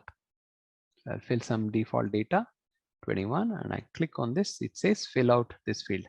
I will type a number. Okay, and then if I try and click on it, it says please match the requested format. What is the format? We're expecting an alphabet to be passed. If I pass many alphabets, then that is again wrong. Why? Because we are using this pattern. Any character between A to Z is expected, not beyond that. If I type this, that would be invalid. But if I type A, that is valid. It'll take it. Working? When you say, okay, Vijay, what if the user types an uppercase? I mean, you can use this example in many different flavors. If I type an uppercase A here and type 21, whatever, so this is also invalid. Why is it invalid? Because I said lowercase a to z. You can also say uppercase a to z.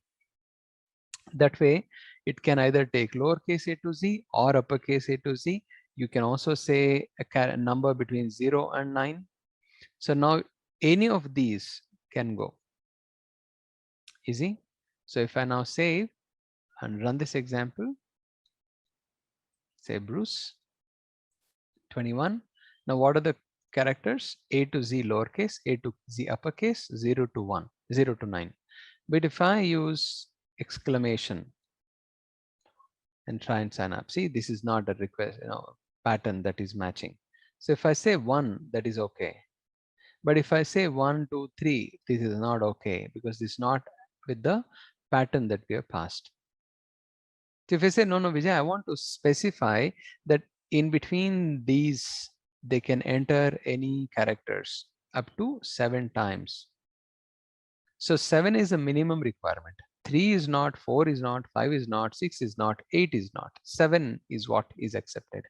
So if I now go back and relaunch this program, say username is Bruce, value is 21, and a combination of lowercase, uppercase, and 7 and the numbers up to 7 characters is what we can give. So I'll say A, B, C, 1, 2, 3, 4. This is accepted. But if I say 5, it is not accepted. If I say 4, click on it, it will be accepted. Why? Because we gave a combination of lowercase, uppercase characters with numbers. We gave about 7 digits. Is that easy? So you can create your own patterns. But now how do I map this to a phone number? So I'll keep this here for you to refer. When I upload this example, you'll get it. Okay. We can come here and say, I want to, say digits. So there is a shortcut, digit, curly brace, 3 will mean that it can take about 3 digits. It is as good as this, but we can use the D. But however, when we say D, the regular expression will think that the user is expecting this exact number of characters, or this exact characters are allowed. So I'll save and go back and relaunch. So if I now try Bruce 21, if I say D, curly brace 3 in it, this is valid. If I say 4, it is not valid. If I say 3, oh, again, this is not valid. So maybe I will make it as 1, 2, 3 is not valid. So because this needs to be evaluated. As of now, the browser is quite confused as to what to do with this. So we'll have to escape this. That way you're telling that I'm expecting a 3-digit number. Can be anything. A 3-digit number is what expected. So if I go back, try and click on it, say Bruce 21, I'll say 3, 2, 1, which is valid. If I say 4 again, not valid. This is valid. Okay, so you got a 3-digit. But what was their expectation? To add 3-digit and then followed by a dash and add another 8 digits. So I'll say D, curly brace, 8 digits. So the sequence here is 3 digits followed by a dash and 8 digits. That's allowed. So go back, relaunch, submit, select Bruce, age is 21, click, please fill out this field. So 1, 2, 3, 4 dash 8, 7, 6, 5, 4, 3, 2, 1 is valid. Why is it not taking? I think we have made a mistake somewhere. The 3 digits followed by dash and 8 digits. Easy. So this validation is okay. So the validation is working and all of that is good. But how does the user know that he'll have to, put the format? I mean, put that format 3 digits, then dash, and then 8 digits. How will the user know? Because it's not trying to tell him. It says, please fill out this, please fill out this field. If I type something, it says, this is not matching according to the requested format. But what is the requested format? How do we know? So here in this input, we also have an attribute called title. Usually the purpose of the title is not to do this, but the inputs can use this title to create the validation message. So I'll say hello from Vijay here, and if I come back, relaunch, and if I try and say Bruce here and 21, and if I click on this, it says please fill out this field. If I type 1 and then try something, see, it says please match the requested format, and it's reading that string hello from Vijay, correct? So anything that you add on to the title will be added to the validation message. That's interesting, right? So here in this example, if our requirement is to accept this pattern, we will provide that as a hint. Now 4, 5, 6, 7, 8. Save, go back and relaunch. That should work. Say Bruce 21. So if I now type something, it tells you that please match the requested format, and it gives you the format. Okay, we can additionally say 3 numbers, digits, dash, and 8 digits, something like that. So that would help the user know what he has to fill, and then he will fill the information. 3 digits dash 4, 8 digits. Now I can fill 2, 3 dash 1, 2, 3, 4, 5, 6, 7, 8, and 9, and 10, whatever. So you know the answer now, right? So if I press this, this will accept. If not, it will not accept. So you can go give a hint to the user as per the need. Placeholder is much before the user starts interacting with the application. We can use something called as a placeholder and say I'm expecting the format like this: 1, 2, 3 dash 1, 2, 3, 4, 5, 6, 7, 8, like this. So that way, when the application loads, I know this is the format that I want. But the problem with this placeholder is this: the moment the user clicks inside and types something, the placeholder is gone. So you can use placeholder, no doubts, until the user starts interacting with that form. He will be able to see the placeholder content. That's another way of suggesting him. To go to this website, Modernizer, it's a feature detection library. I'll show you how you can use that when we learn about CSS and some JavaScript. Okay, so this is also in our curriculum. I will come back to this again. But you have many ways to accomplish something. And this is a complete list of all the different polyfills that are out there. Okay, look for something, say for example, geolocation. See, we spoke about GeoJS, that was one, but you have few other options as well. Okay, yeah, we will probably use few of them, not all of them. Okay, so these are a list of all the new attributes. Autofill is available, placeholder is available, required is available, autocomplete is available, and pattern is available. These are some new attributes on the input tags. This is another example that we are trying to create. This one is called step 6. It's called validations more. Again, we will borrow some of the code that we had already done here because this looks useful. Just that we will not use all the elements. We can, just that it will be longer exercise. Let's make it a short one. So what I'll do is I will use the name and age. Okay, if you want to use it on the the phone as well, you can, but as of now I'll just remove it.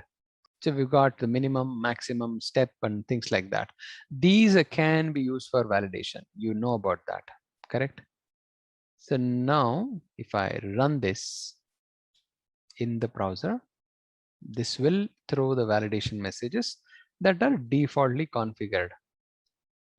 Please fill out this field. Well, fill this out field, Bruce. Please fill out this field. I will say 11. Say it says value must be greater than or equal to 18. So that's not something that we would want to do. This says value must be greater than or equal to 80. Again, that's something that we would want to change. So what we can do is this. We can make the validation messages itself customized so that our validations can be more meaningful. Now the question is, how do I set some validation messages on these inputs, on this input? This input can be accessed. I'll have to go give a name. So since we are applying a validation on the fly, I will remove this for now. I will also ask the user to type some text itself. Even if the user types text, we'll still be able to use validation because now we are taking control of things. Okay, watch. So I'll now come here and use a script block, and inside the script block, I will use the ID UH. I'll now say wait until the window is loaded. We'll talk about this in JavaScript again. I will pass in a function That is, I will talk about why am I using window onload and what is the purpose and the secret behind that. Okay, the rest is easy. So I want to select this element and I want to change the validation message that are appearing on that.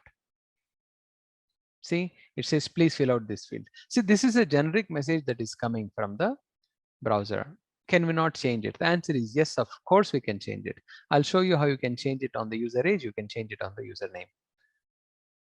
Now you come here and select this element. I'll go create a variable, tell input equals document dot get element by ID. What is the ID? UH, correct? UH. So we have captured that element. The tell input is available in this variable, correct? Now I can go to this variable and set a validation message. Tell input dot set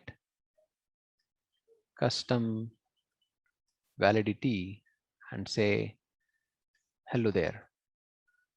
So when the application loads, we will add this validation message. Now, is that important? Now watch. So now we have refreshed and I click on this. It says, please fill out this field. I will fill this value, Bruce, and I click on it. It says, hello there. You see that? So our custom message are displayed. How do you do that? You set the custom validity. So now if I say 21, if I click on it, it still says hello there because we never told when this validation message is to be removed. We have just applied it, which is not fair, correct? We will only apply this validation message based on some conditions. So you can apply a default validation message like this. Please enter your age.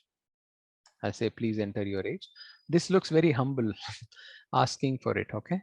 So if you're creating a business application, you may not want to be so humble and then say, please, and then beg for the age. Enter your age is fine. So you can also be a little assertive, depending on the application. I mean, if you're talking about a marketing survey form, then you'll definitely have to say, please do that, please do this, right? So it says, please enter your age. Easy. So now we can furthermore customize these validation messages like this.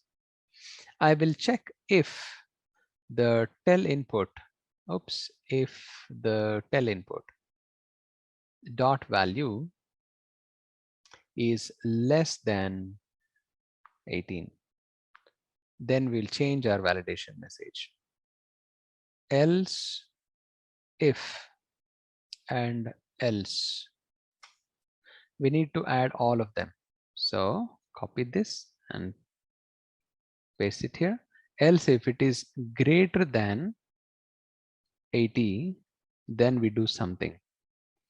Else we do something. See here, we have set this validation message. Here we'll say you are too young to join us. Here we'll say you are too old to join us. Here, when we are okay with that form, the validation message, we will simply remove this validation message and pass empty strings to it. So this is where you are saying everything is okay. Okay, and ideally you would not want to add or set this validation message until the user starts interacting with the form. Okay, so you may want to check if maybe you want to set it on the tell dot add event listener. You're listening for the input event. That is when the input happens, only then you call this function. Then you assign this. Okay, when there's an input, that is when we actually get all of this to work. So we basically put this also inside. I will indent all of them, or at least format this. So you can see it's nicely organized now. That was the advantage of the prettier tool that we installed. So if I refresh, Bruce, it says, please fill out this field. See, the input event has not yet happened. I will now put the input. Now try. See, it says you're too young to join us. Okay, it says you're too young to join us. I'll make it 100. It says you're too old to join us. And now if I make it 21, the error is gone. It'll submit the form. So you can use the set custom validity to set a validation. In fact, I would go one step up. Only when there is an input, we would want to set these custom validations. But apart from that, we can directly assign this instead of please enter this, or we can change the default validation message itself like this. Please fill out this field. Say Bruce. See, it says please enter your age. So this is a validation message that's already assigned. So now if I say 211, it says you're too old to join us. If I say 11, it says you're too young to join us. 8, you're too young to join us. If I say 20, it's okay. It'll accept the form. Okay, I've moved the first set custom validity outside. So be watchful for that. So guys, we'll wind up the session here. Yeah, thank you. Just a quick info, guys. Intellipaat has a PHP and MySQL certification training program where you can learn all the important concepts from industry experts and gain real world exposure to these technologies.